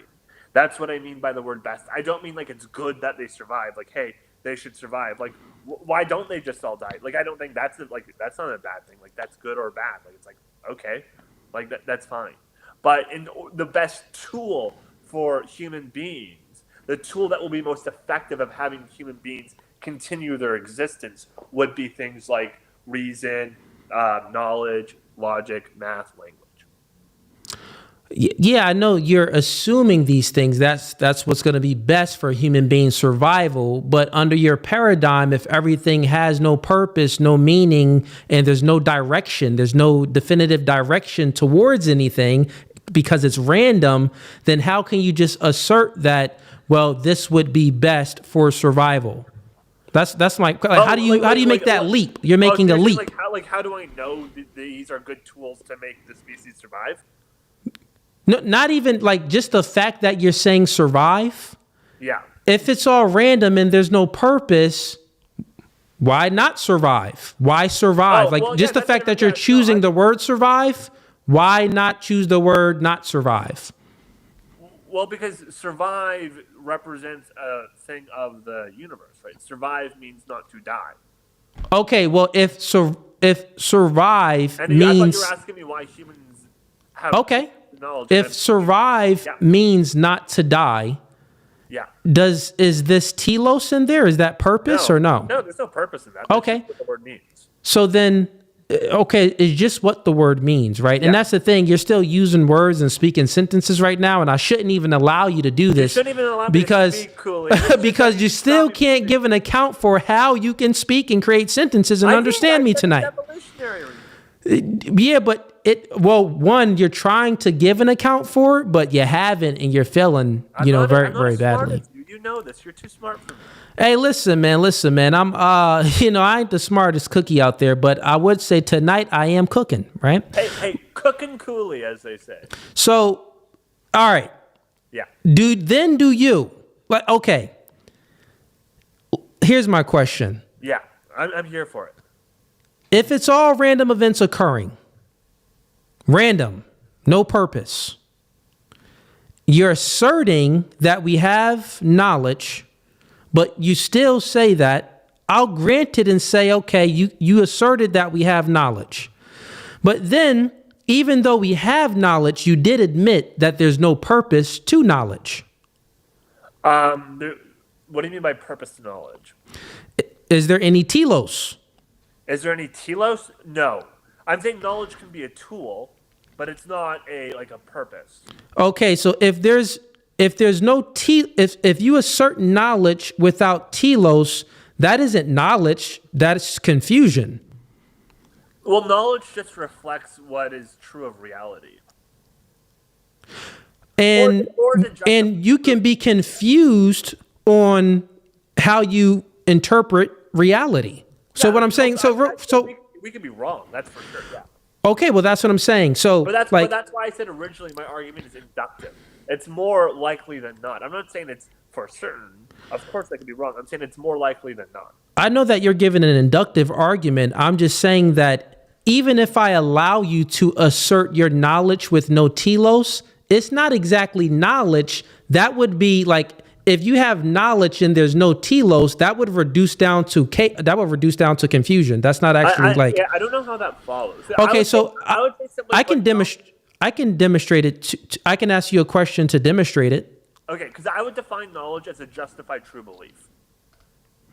And you know what? I can say if you define it that way, that is totally fine. Yeah, totally fine if you define it that way, right? Yes. But even if you defining it that way, I would still say if you have knowledge without any purpose, it reduces down to confusion, because knowledge, to know something, would be truth. It would be right. It would be correct. So knowledge to know something would be correct. Is that what you're saying? To know, like if you know something, this would be correct. The thing would have to be true, yeah. It would have to be true, right? Yeah. So if it's true and it has no telos, then there's no direction to guide you to the truth. What do you mean? So by I'll repeat. Telos provides purpose. You are granting yourself knowledge. Knowledge without any purpose, the direction that it will go to won't be truth. It would be confusion because it has no purpose. But why does truth need purpose? How can you get to the truth without purpose? I mean, it can just be the truth. Like, you don't need a purpose. It's just true. It is what reality is. No, I'm asking you, how can you get? How can you experience? How can you know? I mean, I can even grant that we may never be able to get to the truth. But truth in itself doesn't require a purpose. Truth is just what reality is. I said that to get there. Yeah, so my argument is getting to truth isn't how we define truth. So I'm not saying that, right? Oh, so okay. once, Sorry. yeah, once, Sorry, that's yeah. my bad. Sorry. Nope. Once again, just the fact, if I grant it, so you didn't demonstrate or give any account for knowledge, but I'll just, under your worldview, since you're asserting it, let's just assert it because you're still asserting it without any purpose, without any telos, right? Yeah. So put it like this: if you're driving a car, Yeah. and you have you got no purpose of where you're going, right? How can there be any right place that you end up at or any wrong place? How can there be any truth or any falsehood? Well, there would still be places, right? Like there would be places that would exist, right? There would be like, I could still be at a school, right? I could end up at a school, and that would still be true if I ended up at the school or not, even if I didn't try to go to the school, right? I'm still at the school. That would still be a truth claim. No, what I'm saying is you're driving with no purpose, so it doesn't matter where you end. But I could also stop with no purpose then, and there would be a fact of the matter of where I stopped. What I'm saying is this is very simple. If you are driving with no purpose, Yeah. right, then there's no direction to you driving. Yeah. There's no purpose at all. There's no direction. It doesn't matter where you stop or where you go. It would just be like like you got there. You stopped. You got there. There's no like truth. There's no right. There's no wrong. There's nothingness within it. You need some type of purpose, some type of GPS when you're driving a car to get you to your direction, or a map, or you need to know like, okay, I'm going to try to get there or there. It needs to be some purpose within mobility, within you driving somewhere with knowledge. Without telos or purpose, knowledge is not knowledge, it's confusion. Yeah, I understand you're making the analogy. I just don't see how it's connected. I'm still confused. I connected that pretty good. Well, okay, let me. I'm not very smart. I'm not a sharp guy. Hey, Cooley, before you continue, we've already hit, from what it says on Restream, you hit an hour and a half already. Did you want to just go another 10 minutes, or did you want to finish it out? Yeah, we could go another. Let's see what the chat wants. Yeah. Hey, chat, put a 1 in the chat if y'all want us to go on for, and what we're going to do is we're going to open up the panel to discussion. So anyone that wants to join stream and ask myself or Tyler any questions in regards to our positions and our paradigms tonight, you can. Yeah. And so just want to say too, thank you again for having me on, and thank you to the chat. You guys have been really cool. I'm glad everyone's watching. It's been a really fun time so far. Thanks, man. Real quick, let me get the link here. I'll let them decide. So, ladies and gents, put a 1 in a chat if you want the conversation to go on for another 10 minutes. Put a 2 in a chat if you want us to do closing statements. And then we'll go ahead and open the panel up so people can join and ask questions. All right. So 1 in the chat to continue on for 10 minutes, 2 in a chat. Go ahead to go to closing statements and open up the panel.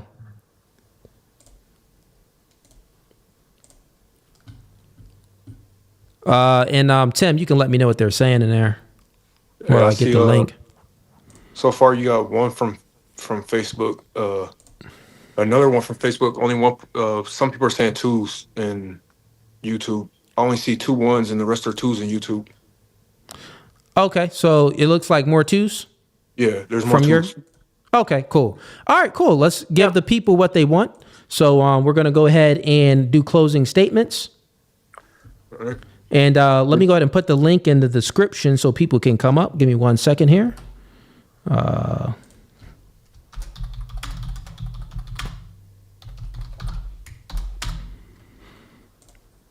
do you want to do? 1 moment. I see it on there, Cooley. Okay, yeah, I just had to pin it. I pinned it real quick. All right, so we'll do closing statements. Tyler, since I opened first. Yeah, I can go first. Yeah, you'll close first, and then I'll go ahead and close last. We'll do a max of 6 minutes, I guess. 6 minutes? Yeah. All right. Yeah, max. All right. You good, Tyler? You can go.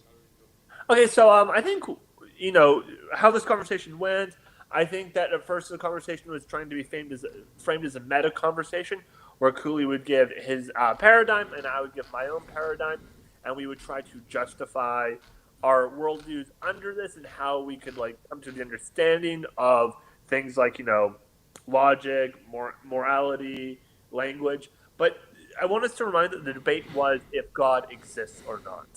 And I think that where that main argument happened was with the problem of evil, where I pushed Cooley on that there shouldn't be so much gratuitous evil if God is truly all good. And a argument that I used was Cooley admitted that for morality to exist, there necessarily must be free will. Because you have to have the option to do the good or the bad under his worldview. But my question then became okay, well then, is there free will in heaven? The reason I brought up this question is because if we have free will in heaven, it shows that it's very possible for God to create a world where there is more good than the amount of there's more good than evil than what we have in this world today, where there seems to be gratuitous amounts of evil. God could have made a world with less evil, which is what we would want or would expect to see from a God who is all good and all powerful. However, we don't see this. And like I said, there could be mystery. We don't know why God's doing these things. But it seems more likely than not to me that this sort of God, an all-good, all-loving, all-knowing, omniscient God, likely does not exist then, because we wouldn't see that. Then we kind of went into my worldview and how can I drive things like language, knowledge, logic, all those things. Those are all really good questions, and I like talking to Cooley about them. He's been a really good debate partner. This is the second time talking, so nothing about the respect to him. But my ability or inability to answer these difficult philosophical questions does not mean God does or does not exist. It just might mean we have some more philosophical digging to do. And as I pointed out, even under Cooley's own worldview with the transcendental claims, you can get these sorts of claims under certain worldviews, like a satanic God, or other versions of Abrahamic gods, like a Muslim God. You can get this with just the Jewish God, or even multiple gods under Hinduism or these other religions. So it doesn't get to that Christian God. But I take for granted of what he was trying to do, and I thought Cooley was really good faith, and I tried to be good faith too. I'm looking forward to seeing Cooley's closing statement. I had a good time, and I'm happy to hear from all of you. That's how I'll end it then. All right. You had 3 minutes left. Cooley, your closing statement. Cool. Thanks everybody for watching tonight's debate tonight.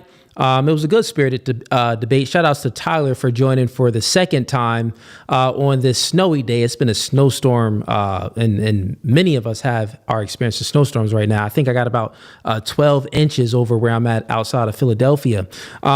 So I would say that Tyler first brung up the internal critique, and I allowed him to do it. I didn't have to allow him to do it at all. I just knew that he wouldn't be able to give an account or justify the preconditions for intelligibility, which he presupposes and assumes knowledge in his worldview. So I had a little fun, and I was like, why not have him, critique my position? And I think I've, defended the Christian worldview nicely. So nice that he wasn't even aware how great I defended it. Tyler brought up the problem with evil, and he tried to say, well, if God is all good, why do we have evil? Tyler is asking these questions because he doesn't understand the Christian paradigm. He doesn't understand that God created human beings to be the secondary cause. So even though God cause the entire universe, he created human beings to be the secondary cause, which we have free will. So God can know everything, but not cause it. So it doesn't matter what example Tyler brings up. Like, well, in this scenario, it would be good or less evil within the scenario. That would just be begging the question, because it really doesn't matter, because Jesus Christ came, right? He created this world here, and Jesus Christ came already to redeem us for our sins. And those who follow him can be redeemed for their sins and make it to the promised land. He also didn't understand that, the distinction between heaven and earth. Earth wasn't created for the purpose for it to go into a fallen state.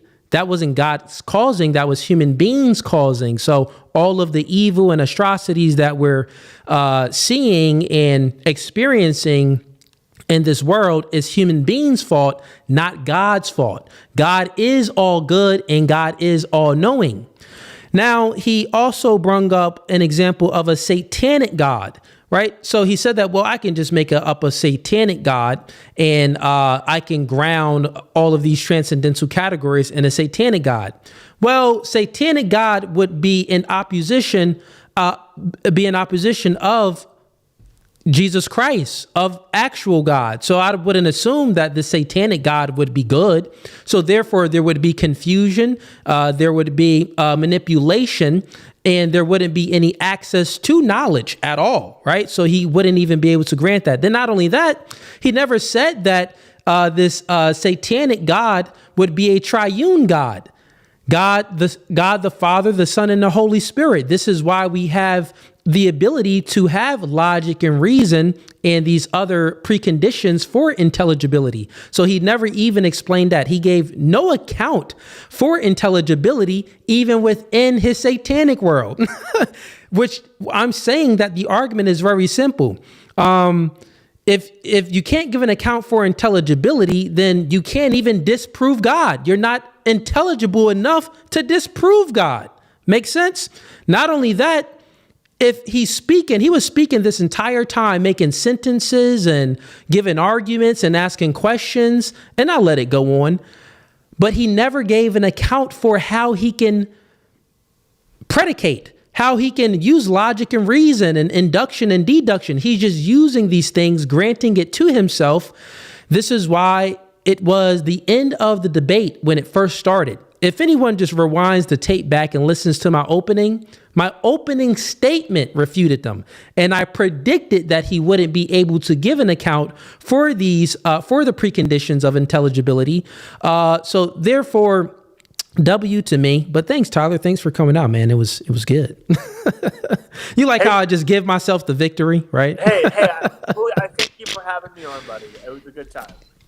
Okay, so thank you for letting me make sentences. I really appreciate it. Of course, man. I wasn't about to let you make any sentences. I was about to like zip.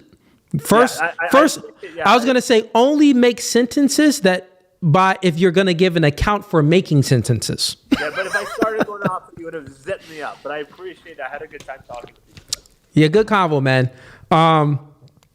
All right, so if anyone wants to come on stream, the link is in the comments. I don't know. Do we have any super chats that came up? I don't know even know if I've seen any. It was a slow night tonight. I think everyone is basically, in their house. I think there might be a lot of power outages throughout the area.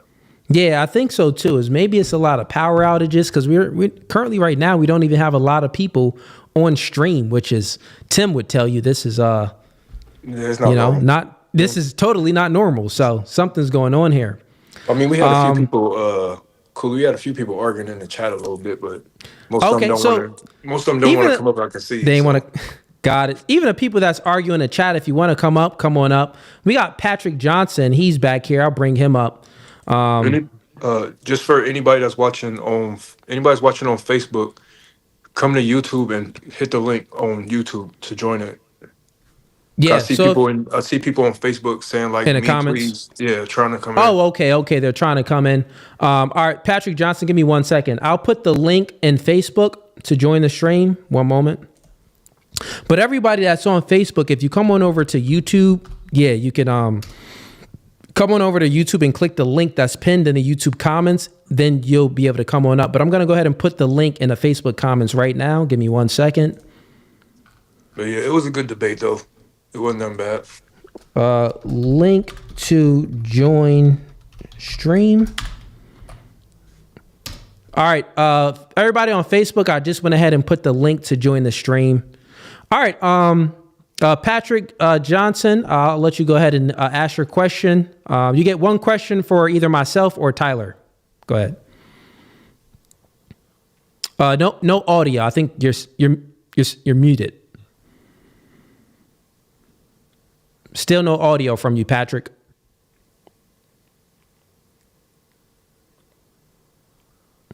Are you on a phone or laptop? No, I can't hear you, buddy. Yeah, there's no sound. Yeah, so I'm not showing that you have your cell phone mute. It's just no sound. I would recommend closing any other applications that you have up on your phone. Close down all the other applications. Then leave the link and come back in. So just rejoin. We'll bring you up.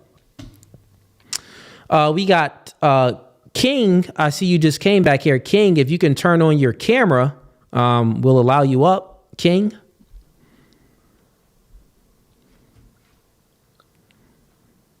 Yep, King, if you can go ahead and turn on your camera. I see you backstage.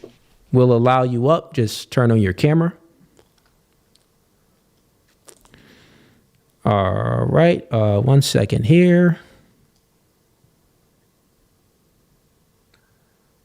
Yeah, where is yeah, camera is still off. Okay, let's all right, so now we got no one here. Looks like he left the stream. All right, well, let's just let me restate this. Anyone that's tuning in on YouTube, go ahead and click the first link in the YouTube description. If you want to go ahead and ask myself or Tyler any questions in regards to our debate and our worldview, come on up. And if you're on Facebook, I went ahead and put the link in Facebook to join. Click that link and you can join, or come on over to YouTube and click the link that's pinned in the comments and you can join the stream that way to ask us questions.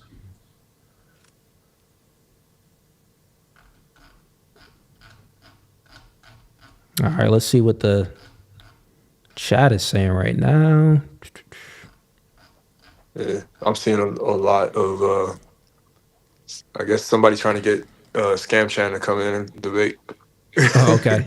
Yeah, I think he's atheist. He's probably not gonna come in though. He always says some wild stuff. We got Pacifistic Rage sends him $5. I appreciate it. He says, here's some money so you have something to read. Strain those eyes. I appreciate you, man. Appreciate you. All right, looks like Patrick is back in. Let's bring him up. Hey, Patrick. We still can't hear you. Are you joining through your laptop? Put a thumbs up if you're joining. You are. Okay. How about you join through your phone? Yeah. That'll be much faster. Join through your phone, man. So, yep, just close this out. I'll close it out and join through your phone. There you go. Slow night tonight, man. Tyler, last time it was booming. It was. I think it's got to be something with the weather, I think. Yeah, most likely. Yeah, right. You know, All right, we're getting a lot more people to join now. So let's bring some people up. All right, Marcus, welcome to the show. Take yourself off of unmute, and you can go ahead and ask myself or Tyler a question about tonight's debate. I wanted to ask you a question. Can you hear me? Yes, I can hear you. Yeah, so earlier in the debate, you were talking about Adam and Eve and their decision to sin.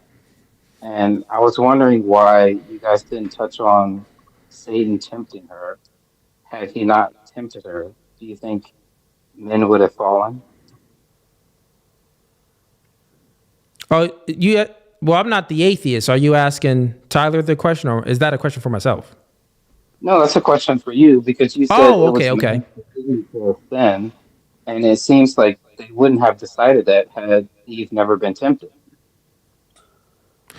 Well, if Eve, well, that's not 100%. We can't say we can't give like a 100% truth. Like if the serpent wasn't there, she wouldn't have disobeyed her husband. We can't say that because she still has free will. But let's just grant it and say that the probability would most likely increase for her not to sin and him not to sin if the serpent wasn't there, for sure. Yeah, so then it seems like the first sin that ever entered into the world was the serpent as Satan.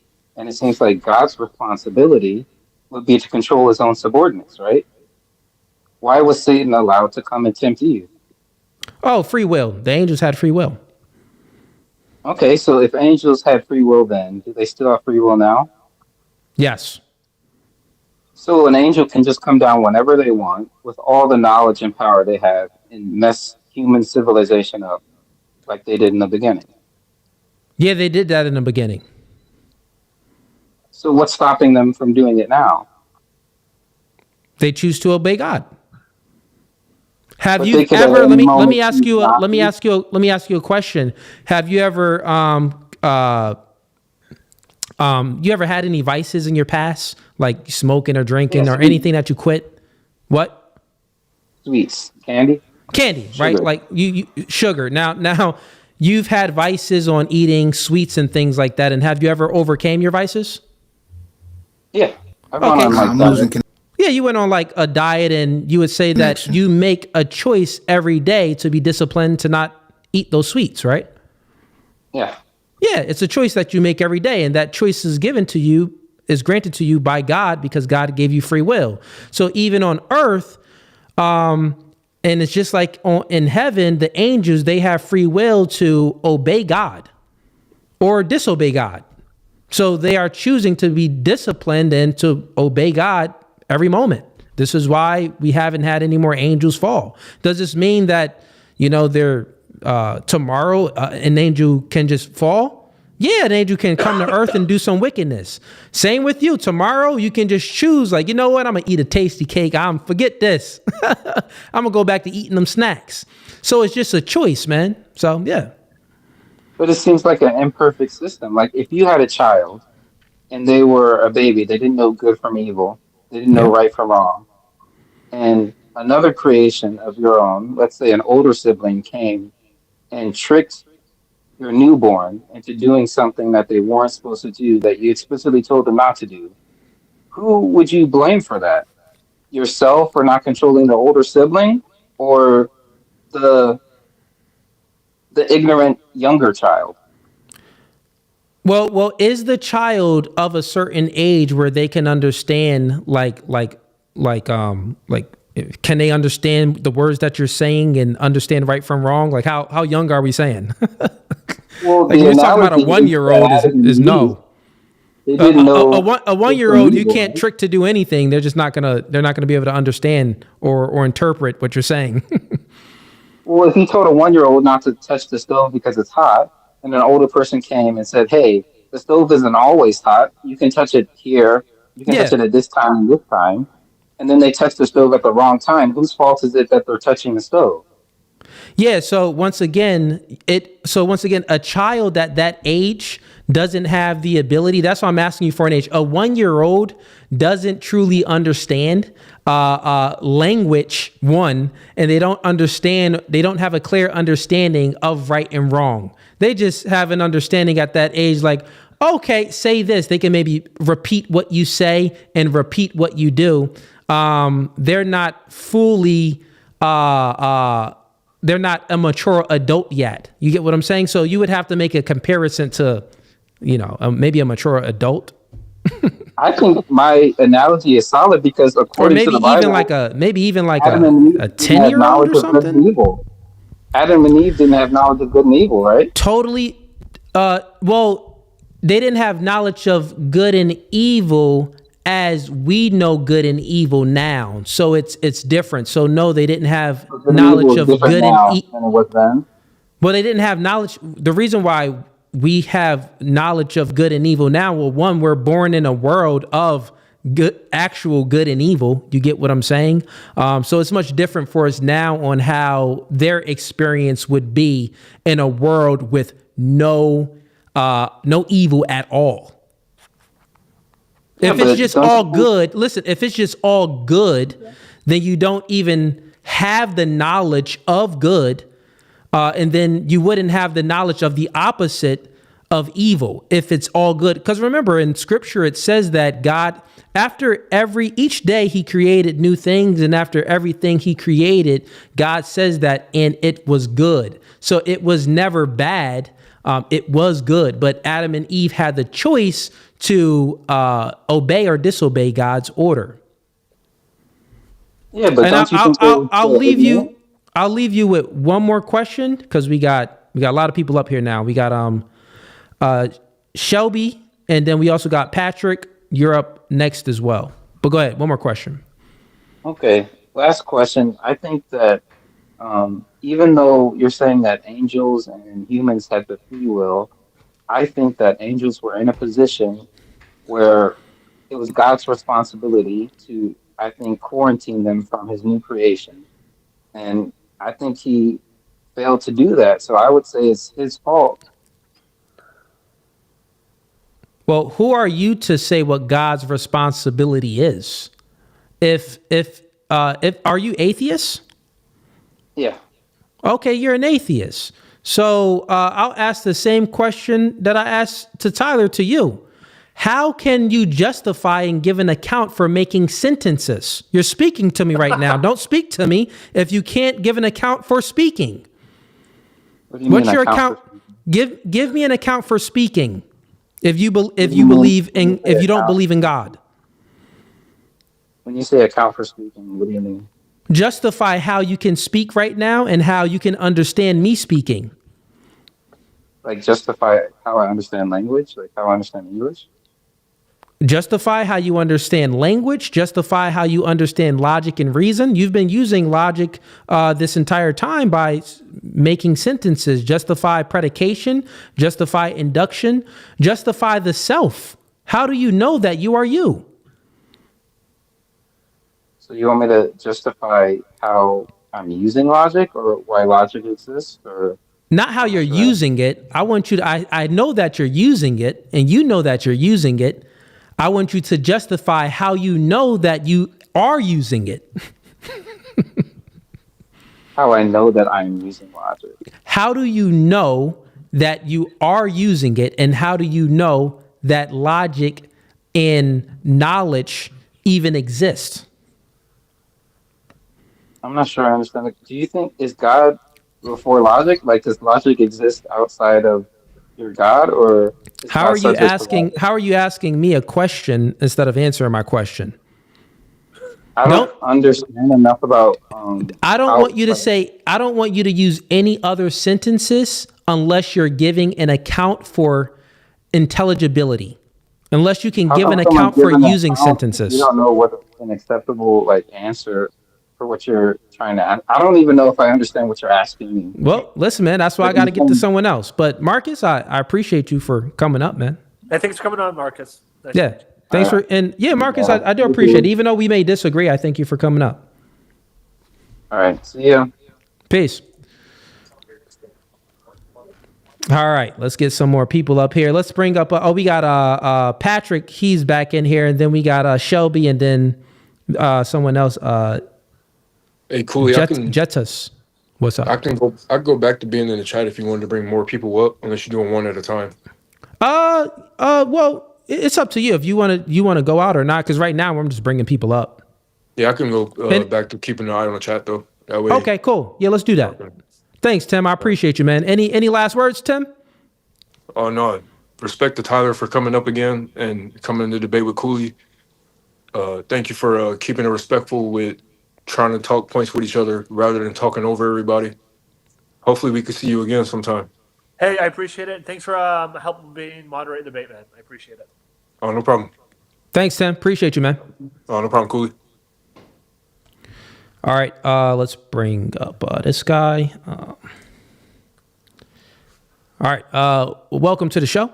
Patrick, can we hear you? Yes, can you hear me now? Yes. We can hear you, Patrick. All Yes. right, all right, all right. Thank you both. This is really awesome. I have been listening to your show, the No Fugazi podcast, and several debates. My question today is for Tyler. Yeah. So, and this is not to confront you in any way. I respect what you believe, Tyler, but I just have a simple philosophical question for Of you. course, my friend. Yeah. If everything that exists has an explanation, what do you believe ultimately explains the existence of the universe itself? So yeah, that's a really good question, and it's a really hard question too. So first, like the idea that everything must have an explanation, that is an assumption ultimately. I don't know if that's necessarily true, right? There might be things such, and I'm saying I don't know if this is true, but people like Bertrand Russell, for example, believe there are things such as like brute facts, so things that are just kind of like existing necessarily, and there might not be an explanation why. He poses that there's this possibility, so that might not even be true. But if I'm granting to you what is true, I could say like how did the universe come to be? I might say something such as like I think existence itself is necessary. So when people ask the question, why is there something rather than nothing? I think it's like, well, because there had to be. And suppose, let's say, there was actually nothing rather than something. The idea that why is there nothing rather than something would still exist. I think these are really hard philosophical, potentially like kind of like bedrock questions that I think are really difficult to answer. And that would be my answer for now. It's kind of like a brute fact until I can see like more evidence or better arguments in one way or the other. Under my paradigm, Well, of course. well, that's very. I really appreciate your answer because what we believe, if you believe in the Most High, Yahuwah, Yah, many know Him as Jesus, the Father and the Son. Faith without works is dead.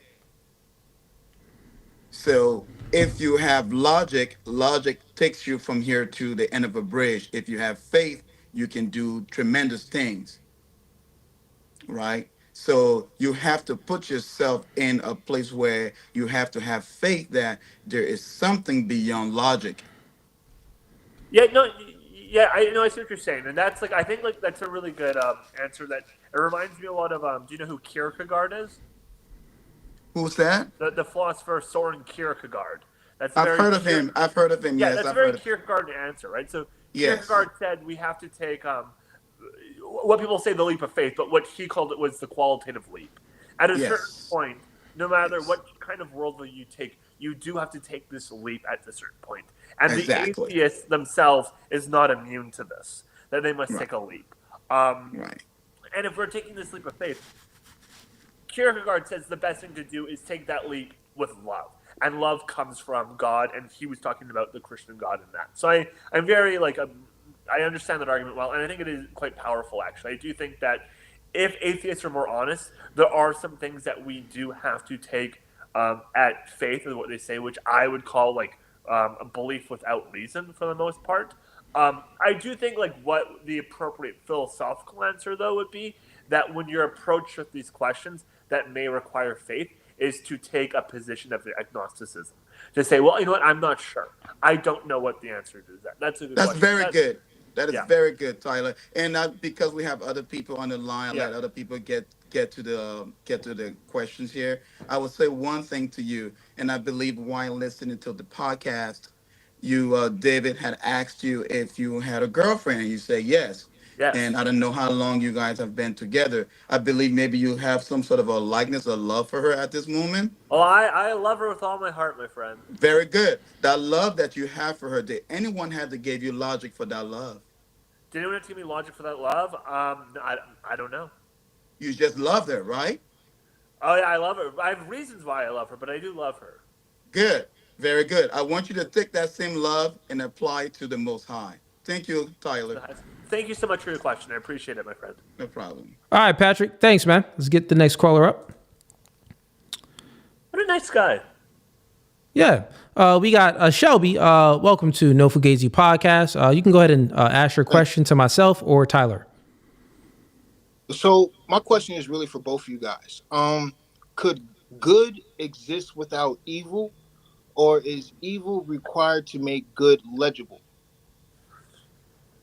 So I'll go ahead and answer that. Under my paradigm, good can exist without evil. And even if you read Genesis, it says that after God created the heavens and the earth, after he created everything and also man, he stated, and it is good. So he created it good.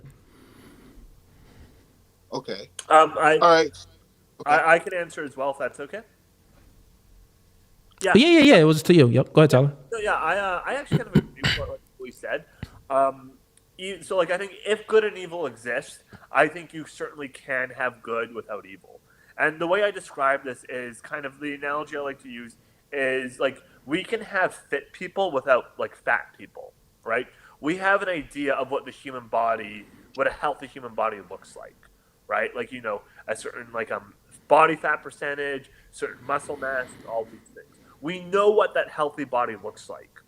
And we don't need to have overweight people to know what that's supposed to look like. Tomorrow, we can, everyone get on Ozempic, everyone can start going to the gym, eating better, stop, shoving our faces in McDonald's, which I've been guilty of before too, so I'm not putting any judgment out there. We could all have healthy bodies. And we would still know what an unhealthy body looks like, but our bodies are still healthy. I think you can apply that same logic to like good and evil if you presuppose it exists. Okay, so that also goes into my my other question, because I really didn't have any other questions but these two. So how can I phrase this? Does a perfect being require opposition to actually validate perfection? Oh, well, no. For under my paradigm, God would be perfect. Since God is perfect, the anything that is, opposing God, that would be evil. So since God is good, God created all of his creations. He created it good. And he created human beings to have the ability of free will so they can choose to obey God, which if they're obeying God, they would be in the good. And they can also choose to disobey God, and disobeying God, removing yourself away from God would be evil, would be the bad. So anything that is from God and away from God is considered bad. Anything that is towards God would be good. If you're moving towards God, you're moving towards the good. If you're moving away from God, you're in the direction of bad. And sorry, can you repeat the question for me? Or was that just for Kool-Aid? Does a perfect being actually require opposition to validate perfection? Yeah, so I think if a perfect being existed, and I'll grant that for the sake of the question, I don't think that there needs to be any opposition to it, right? Like everyone could just choose to follow the perfect being into like perpetuity, and there's no badness. Like that's a possible world, and I think that's like a feasible world that can exist. So no, I don't think so. Well, I would say that if it was a world that was created and it wasn't a choice to choose the opposite of God, then they would be robots. There wouldn't be anything like love. There wouldn't be anything like, you get what I'm saying? There wouldn't be all passion, and there wouldn't be any, let's say, telos within that person. Now, God would still have telos, but he just chose to create a world without any telos. Then there in that world that was created, everybody be robots. Yeah, we all be walking around being all technical and stuff. Yeah, to just be, and God wouldn't be able to experience love. And the beautiful thing is, since we were created in God's image, this is why we have the ability to make the choice to choose God. Like we want to experience love and goodness. The same with God. God wants people to choose him. So, that's what I would say. Any other questions though? We got a lot more people coming up now. So I want to get some other callers. People on here watching the show, and be honest, I love the show, man. I watch you all the time. I'm actually glad to be on here tonight. Hey, man, I appreciate the support. I really do, Shelby. No problem, man. Have a blessed one, man. You too, Tyler. Thanks for the question, Shelby. Yeah. Yeah. All right. Let's get some more people up here. All right. So here's the order. We got It's a woman back here, I think. Could be a man. No, that's a woman. Let's bring her. I can't really see because it's dark. Oh no, this is a man. I thought you was an ugly chick, man. I thought you was an ugly chick. Okay. Let's go ahead and ask your question. Okay, my question would be taking the example of you have a hamster, right? Who is the question for? It's for him. Okay. Let's give you a hamster, all right? Let's give that hamster the opportunity to choose you or to be free and go out. He has that choice. You love that hamster. You know you love it, but it has the choice between you and the outside world. We're going to leave that door open. What do you think that hamster would choose? The hamster? Are you saying hamster? Yeah, hamster. Sorry. So the question is if this hamster loves me, and it's choosing. Let's not say the hamster loves you. You love the hamster. But I love the hamster. The hamster is just. But the hamster is given the choice. Hold on, real quick. Your audio is cutting in and out. I had to mute you real quick. It was started to get a little staticky. Leave the stream and come back in. And also, when you come back in, take the things off your ear because the audio is a little staticky. Yeah. I'll go ahead and remove you. I'll bring him back up. He had a hamster question for you, but let's get someone else up. Kid Almighty. Let's see who this is. Yo. You look like you're in a grocery store. Welcome to No Fugazi podcast. I think I remember you coming in here before, but do you have it? Oh, okay. Well, but he looks like he's shopping. He looks like he was shopping.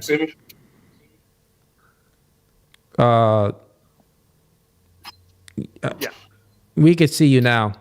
And then Soren, you're up next, Soren. Go ahead and ask your question, man. Right. So, I think I have a question for you, Tyler.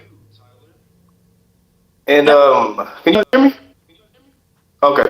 So my question to you is, I'm going to go back to something you guys were talking about earlier, and that was whether good and bad are necessary.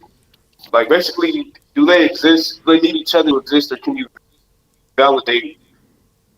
Like, do they need other things to validate them? Is essentially what I'm trying to get at here. So wait, and I want to know yours too, Cooley, because I heard you guys talking about it, but I want to see, like, fully understand your perspectives on that. Oh, so your question is to me: what validates good and evil? Yes, because from what I gather, what I believe I heard earlier, is that one of you guys said that you don't need. I think both of you guys might have said that you don't need, like an antithesis to those things to validate the existence of those things. So okay, I'll answer that question of what I think you're asking, and I'll also kind of rephrase what I was saying in the debate. I was questioning the idea that you can still have things like logic, math, language without having objective morality. That's kind of what I was getting at in the debate. And now, under my paradigm and my personal view, I actually don't think objective morality exists. I don't think that there is a such thing as good or evil. So the idea that something can validate it, I actually think is impossible. Like, I don't think you can do that. So my answer would be nothing. I don't think that there is good and evil. Right. So referring back to let's say the perfect being, you guys disagree that you need other things to validate the perfection, like the actual perfection of that being. Wouldn't you need something to gauge whether it's actually perfect? Wouldn't you need lower subjects to actually validate the perfection of the higher being?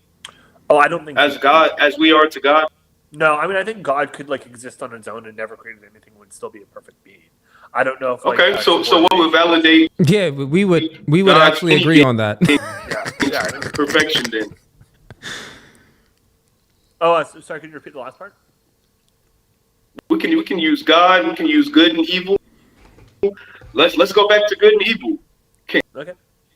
So if something's good, then wouldn't you think the like you said you don't believe in objective morality? That's what you said. Yeah, I personally don't believe in objective morality. But if you're asking me if there was a God that existed that had Okay.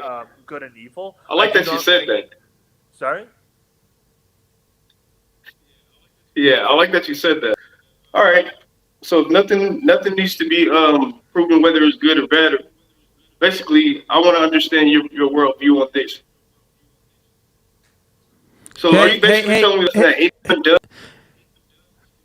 does can be viewed as pure evil? Good or evil under my worldview. Yeah, I don't think anything can be viewed as good or evil.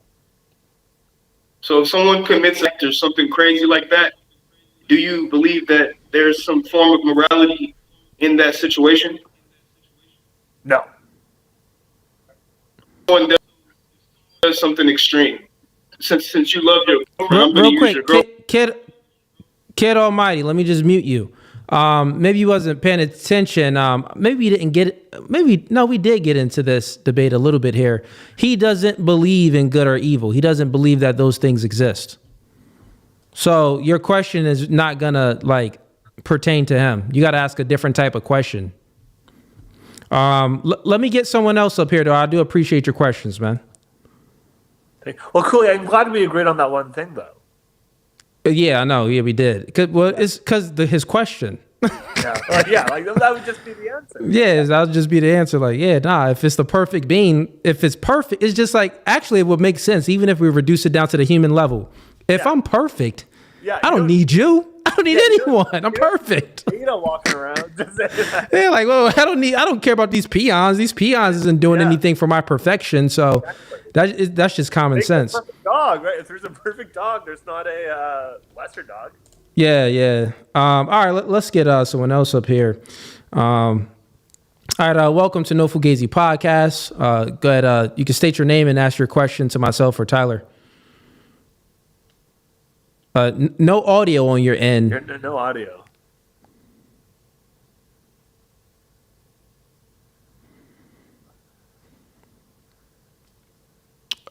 Still no audio. No audio. Maybe try maybe if you leave the stream, leave the link and come back in, and don't come on through your phone or something, or close down any other apps you have up. Okay. Yeah, just come back. I'll bring you right up. Cool. All right. So we're gonna do one more, and then that other guy, we're gonna wait for him to come up too. But we got this other one in here. All right, you're back, man. Welcome to No Fugazi Podcast. Go ahead and state your question again to Tyler. No audio. What's going on with these people with no audio? Yeah. Maybe it's the snow, man. The snow got everybody. The snow's got everyone. Connection jacked up. Yeah, maybe there's a hamster in his computer or something. Man. No audio, bro. No audio. Come back in. Yeah, that is weird. Let's bring up him again. Hey, Soren, can you hear us? Oh, hey, can you guys hear me now? Yeah, we can hear you. Oh, beauty. Okay, great debate, guys. Really good stuff. I have a question for Cooley. Sure. Go ahead. Yeah. Okay. Do you agree that God is omniscient, as in he's all knowing? Yes. Yeah. Okay. Do you think that means that God knows what it's like to get fucked in the ass?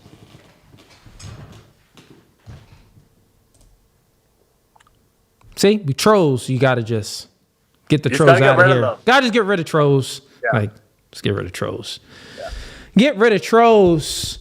And you know what? I would say that's a sin. And God doesn't indulge in sodomy. Can I actually rephrase the question in a non-troll way? Yeah, go ahead. Okay. So would God then know the feeling of sin? Would God knows what it is like to sin, or the experience of sin? Well, Well, God would be all knowing. Yeah, he knows our like it even says God judges us by our heart. You know what I'm saying? So within that, it's like God knows. Like we would say that if we're made in the image of God and we have empathy, like we're empathetic beings, Yeah. we can empathize with one another. I would say that, well, God has the ability to empathize as well, but more even on an extreme level, because he can truly empathize. Like, he can truly empathize. so Like God if, does have the feeling of sin.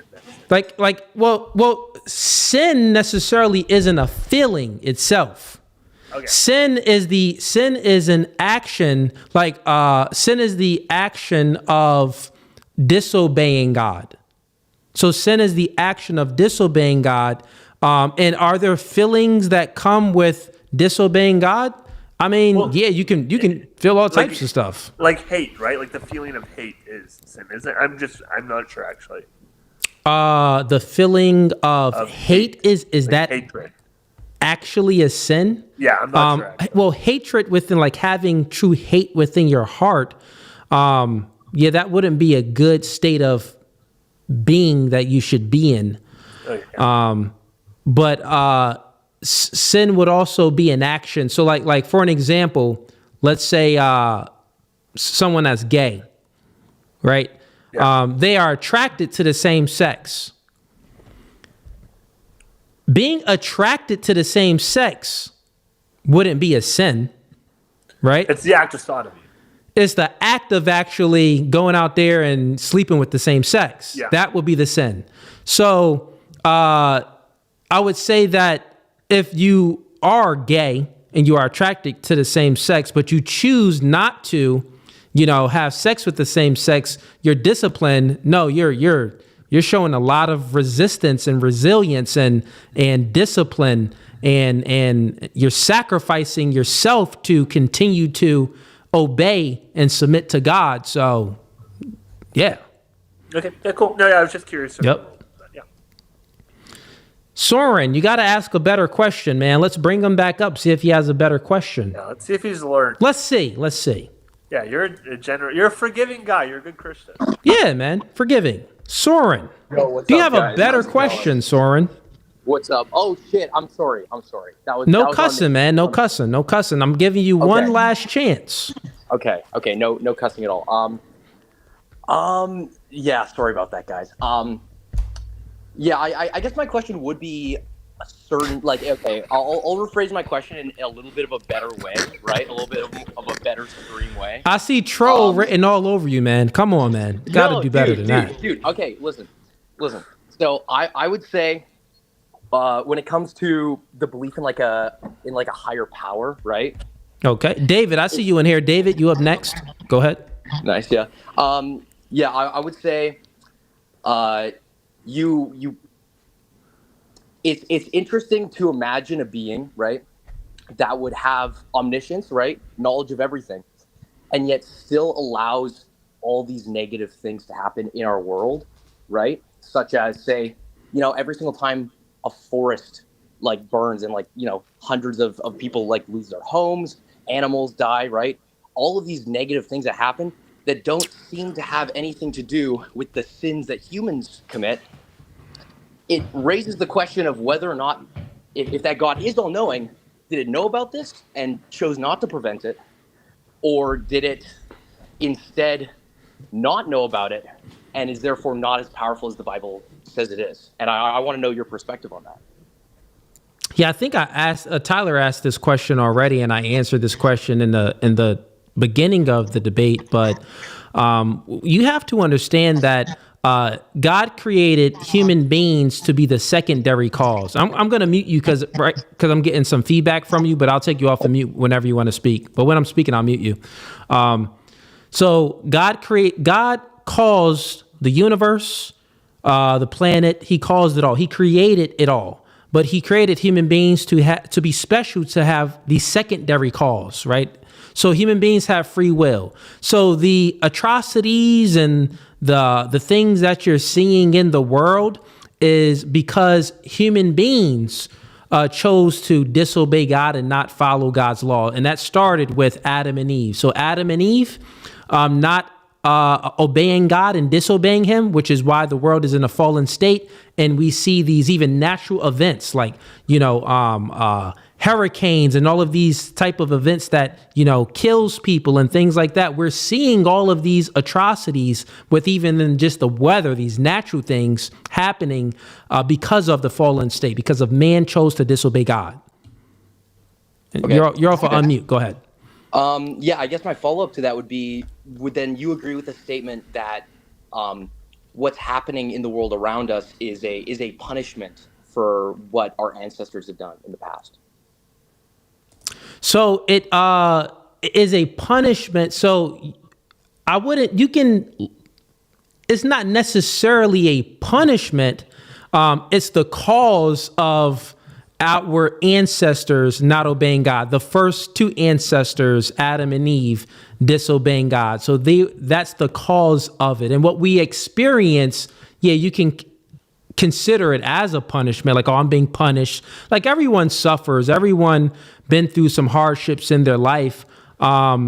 So yeah, but I wouldn't consider like what God did is a punishment. Go ahead. Okay, fair enough. No, I see. I kind of agree / disagree with that statement, right? Because I would say I agree. I think humans. I think we need hardship to grow as people, right? I feel a troll question coming, but go ahead. No, I promise. Well, have I had a good track record so far? How's my track record been so far? I'm trying, man. I'm trying. So what I would say to that is, even though you have like these hardships in your life, there are still things that I would say are exorbitantly high challenges that people still have to face, right? In ways that it doesn't really make sense that this would be a test of God. Say like cancer, for example, right? Something like cancer that, is almost undefeated, right? Like, say, some new form of cancer that just came out. And there's very little research that's gone into it. Someone who has to face something like that seems like an unfair test from God in a personal way, in a way that if I'm thinking of a God that is all-knowing, is all-powerful, and cares about his children, I would assume that he would not want that person to be facing that test. Yeah, and let me go ahead and just put you on mute while I'm speaking because I'm getting a little feedback. But yeah, no, I would agree. This is why Jesus Christ came to earth. God came on earth in flesh form to be the ultimate redeemer for our sins. So even though he didn't cause it, think about this. Like, say if you had a son, right? You have a child and your child may do bad. They may choose to disobey you. And even though you didn't cause that, you'll be so forgiving as a parent that you'll give your child a second chance, right? And that's Jesus Christ is that second chance. Like, listen, we know the world is in chaos because you guys chose to disobey me, but you know what? I'm going to come in flesh form and sacrifice myself and be the ultimate redeemer. So anyone that repents from your sins and follows Jesus Christ, then you'll be redeemed and you can make it to heaven.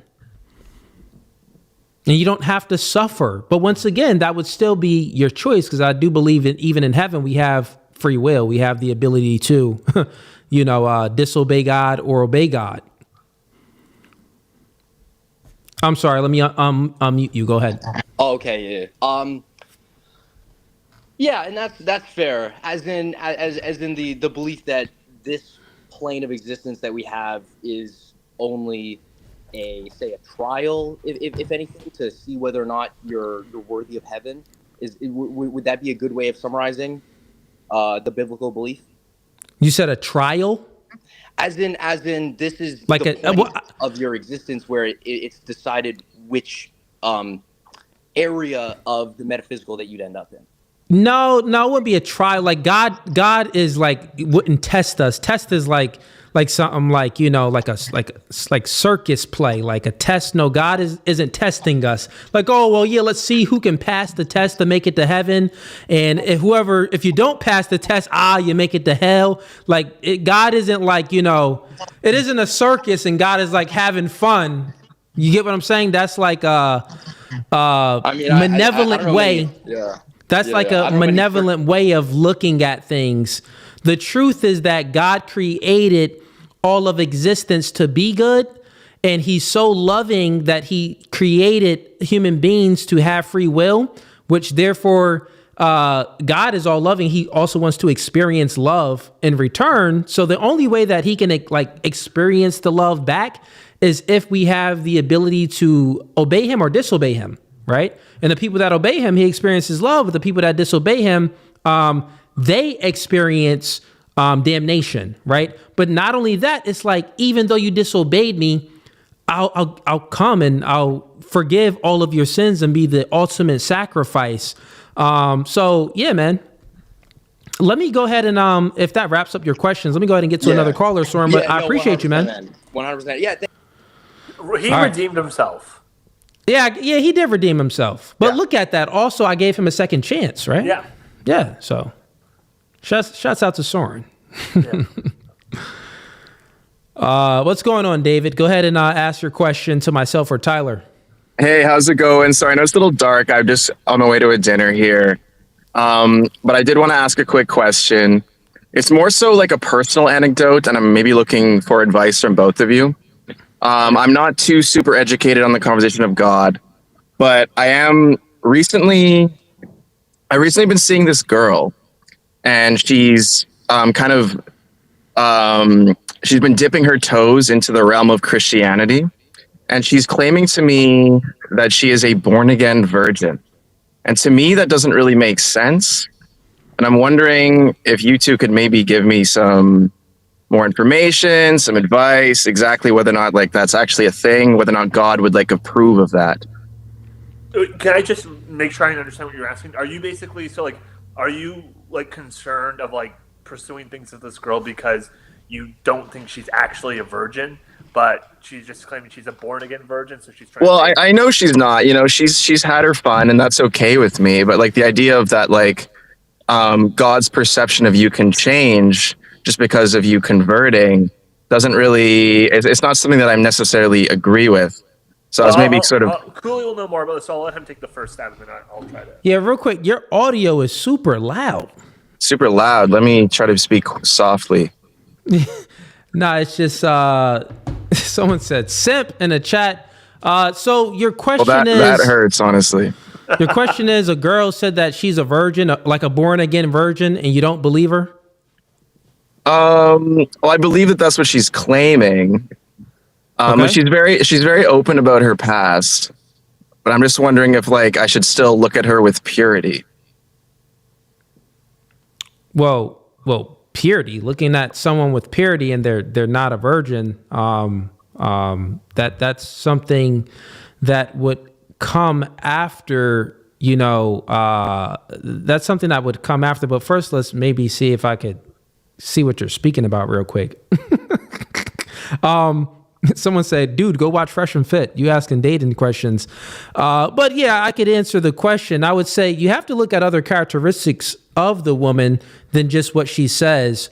The thing when it comes to about women, the reason why they say the saying is be a man of your word is because women aren't really a woman of their word.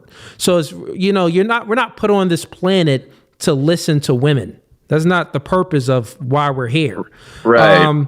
Women have a different nature. Their nature themselves is to be devious, to be, and male have a nature about them too. That's not righteous, but the woman's nature within itself is not to tell the truth, especially when she's speaking about her sexuality, because the woman's sexuality from a secular standpoint, her value is tied to her sexuality. That's at least how we perceive it here on earth.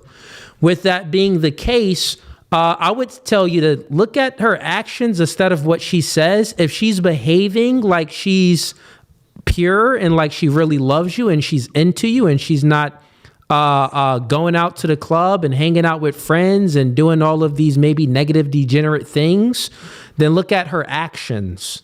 That's what I would say. Now, That's what I've been trying to do. Yeah. If she's upright telling you that, like if she has a crazy past, then that's a decision that you have to decide whether if you want to accept her crazy past. Like if she was getting gangbanged by 3 Jamaicans and you want to go ahead and handle that past, or she got her OnlyFans and you can go ahead and watch her getting plowed by somebody.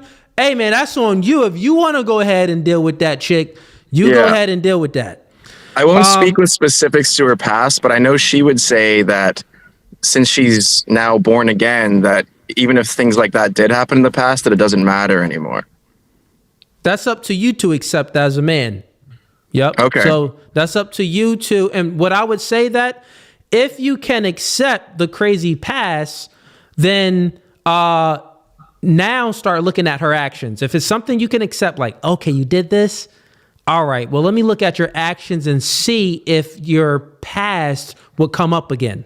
Right? Because if her actions are displaying similar behaviors that can predict that she's going to start doing the things that she did in the past, you probably wouldn't want to choose her. Like, you know, I'm actually a bit curious, because I don't know your like personal background and things like that. Sure. But what would you like say as like, because I know you're a Christian, like personally, would you like date somebody who like previously, I don't know, as you pointed out, was gang banged by 3 Jamaicans, but then became like a born again virgin? Would that be a deal breaker for you? But let's say like her. I will quickly interject, and I'm happy to stimulate the discussion. My phone, I know, is about to die, so I might have to head out here soon. But no worries, man. I hope it's something interesting to talk about at least.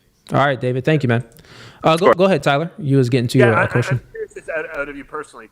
Would you be willing to date somebody who had that past if they had then since come to God and were now a born again virgin? Just out of curiosity. You know, one, I would say yes, but two, as a man, so the quick answer, if someone was, I don't consider the born again virgin to be a true thing. Like, you're not born again virgin. You can't like unsmash someone. Like, if you got smashed, you can't not be unsmashed. You don't believe? Okay, I understand. Yeah, I don't believe in that. So let's say a woman has a past, a promiscuous past, but she's claiming that she changed her behavior. My question to you, is it just a claim or did she actually change her behavior? Let's say she's changed her behavior, but it's only been like 2 months. It's only been a short period of time. Oh, okay. She changed her behavior, so it's only been a 2-month time. Yeah, so she has changed it in the past 2 months, but it's been very recent since she's like made the claims that she's going to change and that she's like a born again Christian or whatever. Got it. She changes and she makes it, but it's only been 2 months. Yeah. Under those circumstances, for myself as a man, I'm not a man that lacks in options, or I never lacked in options. So I would be comparing her to other options that I have. Right? I'm not a man that I've never lacked in options. So she'll be compared to other options that I have. Now, let's just, for the sake of the argument, let's say that's the best option that I have. Yeah. Then I would still take my time, because 2 months is not long enough to really see if someone's characteristics have changed. And in that time, you can better yourself. Well, yeah. Like within the time of us getting to know one another, if that's my only option, I would not listen to what she says. I would watch her actions and take that into consideration of her character, because I do think that like human beings do have the ability to change. But a lot of our past behaviors is a predictor for our future behaviors. And this would take time for me to see. 2 months won't be enough. Yeah, no, I know. I think that's a fair answer. I was just curious of your like particular worldview and so forth like that. But I believe you have options. You're a very handsome and well-spoken man, Cooley. Hey, man, I'm a player, but I don't play that way. Never call another man handsome. Another call another man handsome. I'm messing with you, man. But listen, I don't think we have anyone else backstream. Tyler, I think this was a good, spirited debate, 2.5 hours. Yeah. Appreciate you for staying, and hanging out.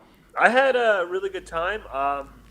Cooley, I would love for us to chat again about something. I just, I enjoy your conversations. I enjoy your audience. I think we had a really good time.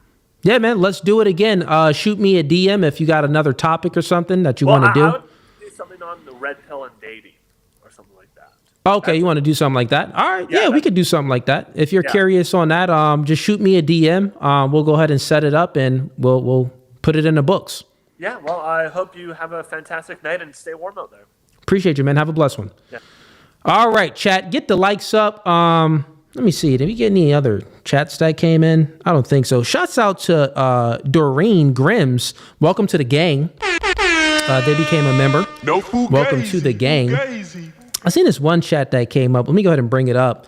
So I think people misunderstand it. They think that it's circular. So this guy says, tag argument is the dumbest circular reasoning. No, it's not It's not circular reasoning, man. It's just that you don't understand the argument. So the argument is simply, and shouts out to Jay Dyer for this right here. It's not circular because what I'm stating is X is the necessary condition for Y. Therefore, X. That's not exactly circular like saying God exists because it exists, right? And also, my argument was super, super simple. I had two main arguments, which Tyler did not refute, and he couldn't give a worldview. In his worldview, he couldn't justify God. He couldn't justify God not existing. He couldn't even justify intelligibility. He couldn't justify knowledge itself, right? So my first argument is not circular at all. First argument states, premise 1, intelligibility is either necessary or it's not. Premise 2, it's self-refuting to deny intelligibility because to deny it, you're affirming it by using intelligibility to understand it, interpret it, and to make sentences. Therefore, intelligibility exists. That's argument. He did not refute that argument. What Tyler did is assume intelligibility and assert intelligibility into his non-theistic worldview, his atheist worldview, which he couldn't give an account for: logic, reason, predication, induction, deduction, math theory, language theory. He couldn't give an account for all of these preconditions for intelligibility, all of these preconditions for knowledge, right? So if you guys want to understand the argument, go back to my intro, my opening statement in the intro of the video. I gave an analogy for the argument. And then the second argument was just simple, right? The second argument was intelligibility presupposes God, right? So if God does not exist, then the preconditions for intelligibility must be accounted for without God. Premise 2, atheism cannot account for intelligibility, therefore God exists. If you go to my opening statement in my argument, I said that sweet potato pie presupposes the existence of a baker.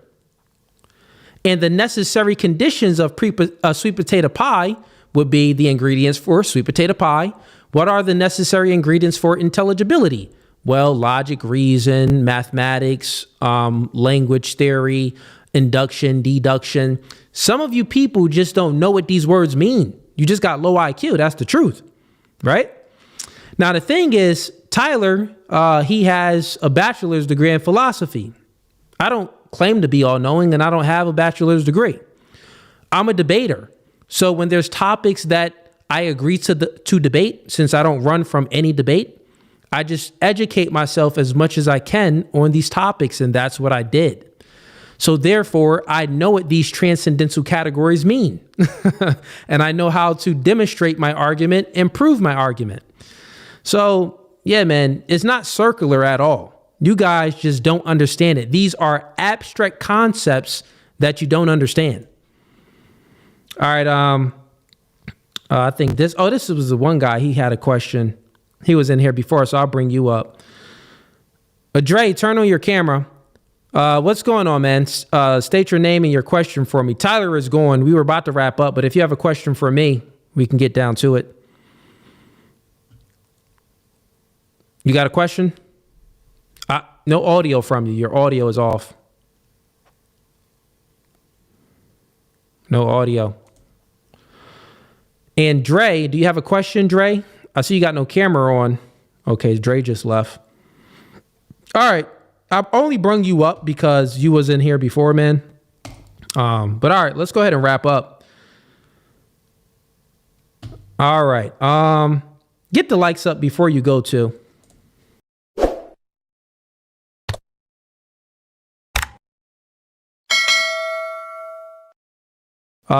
Either one or two things. Either I'm like fully shadow banned right now on YouTube and on Facebook, or, you know, due to the weather, like no one's on YouTube watching. But I think, you know, I'm shadow banned because I've already been shadow banned before. I've already been noticing that I've been shadow banned, how my live views have went down, and also just the views on my videos have went down. And sometimes that happens, and my supporters let me know that they weren't even aware of when I went live.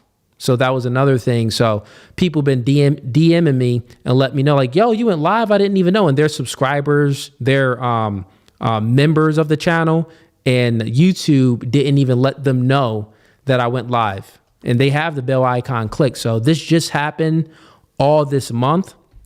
And I would say something is a little weird about it anyway, because I've been doing podcasts for 3 years now. I just hit the 3-year mark. And every beginning of the year, I'm shadow banned for I'm shadow banned until like May or June. So, hey, it is what it is. We're going to keep on pushing out the content, even though I am shadow banned, and we'll weather the storm. Right. But appreciate everyone that's been tuning in and watching tonight's debate.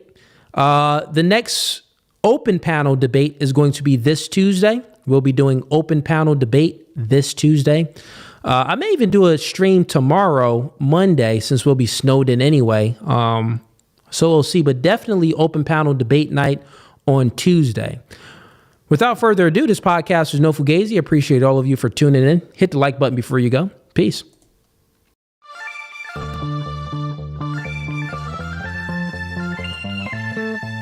And y'all see the suit too, man. Listen, new studio, new podcast by the spirit, not by the letter. Bro, we can go verse for verse all day long. Doing new things. Men are okay with understanding the reality that we are in competition with one another. But you ladies think that you're special. You are in competition. Men are men of their word. So here's my word. I'll fly you out here and we can do it in person. And after that, we could box. I'm about my business. So remember, I said, when I ask you these questions, I will dismantle your entire argument. That's the end of the debate, my dog.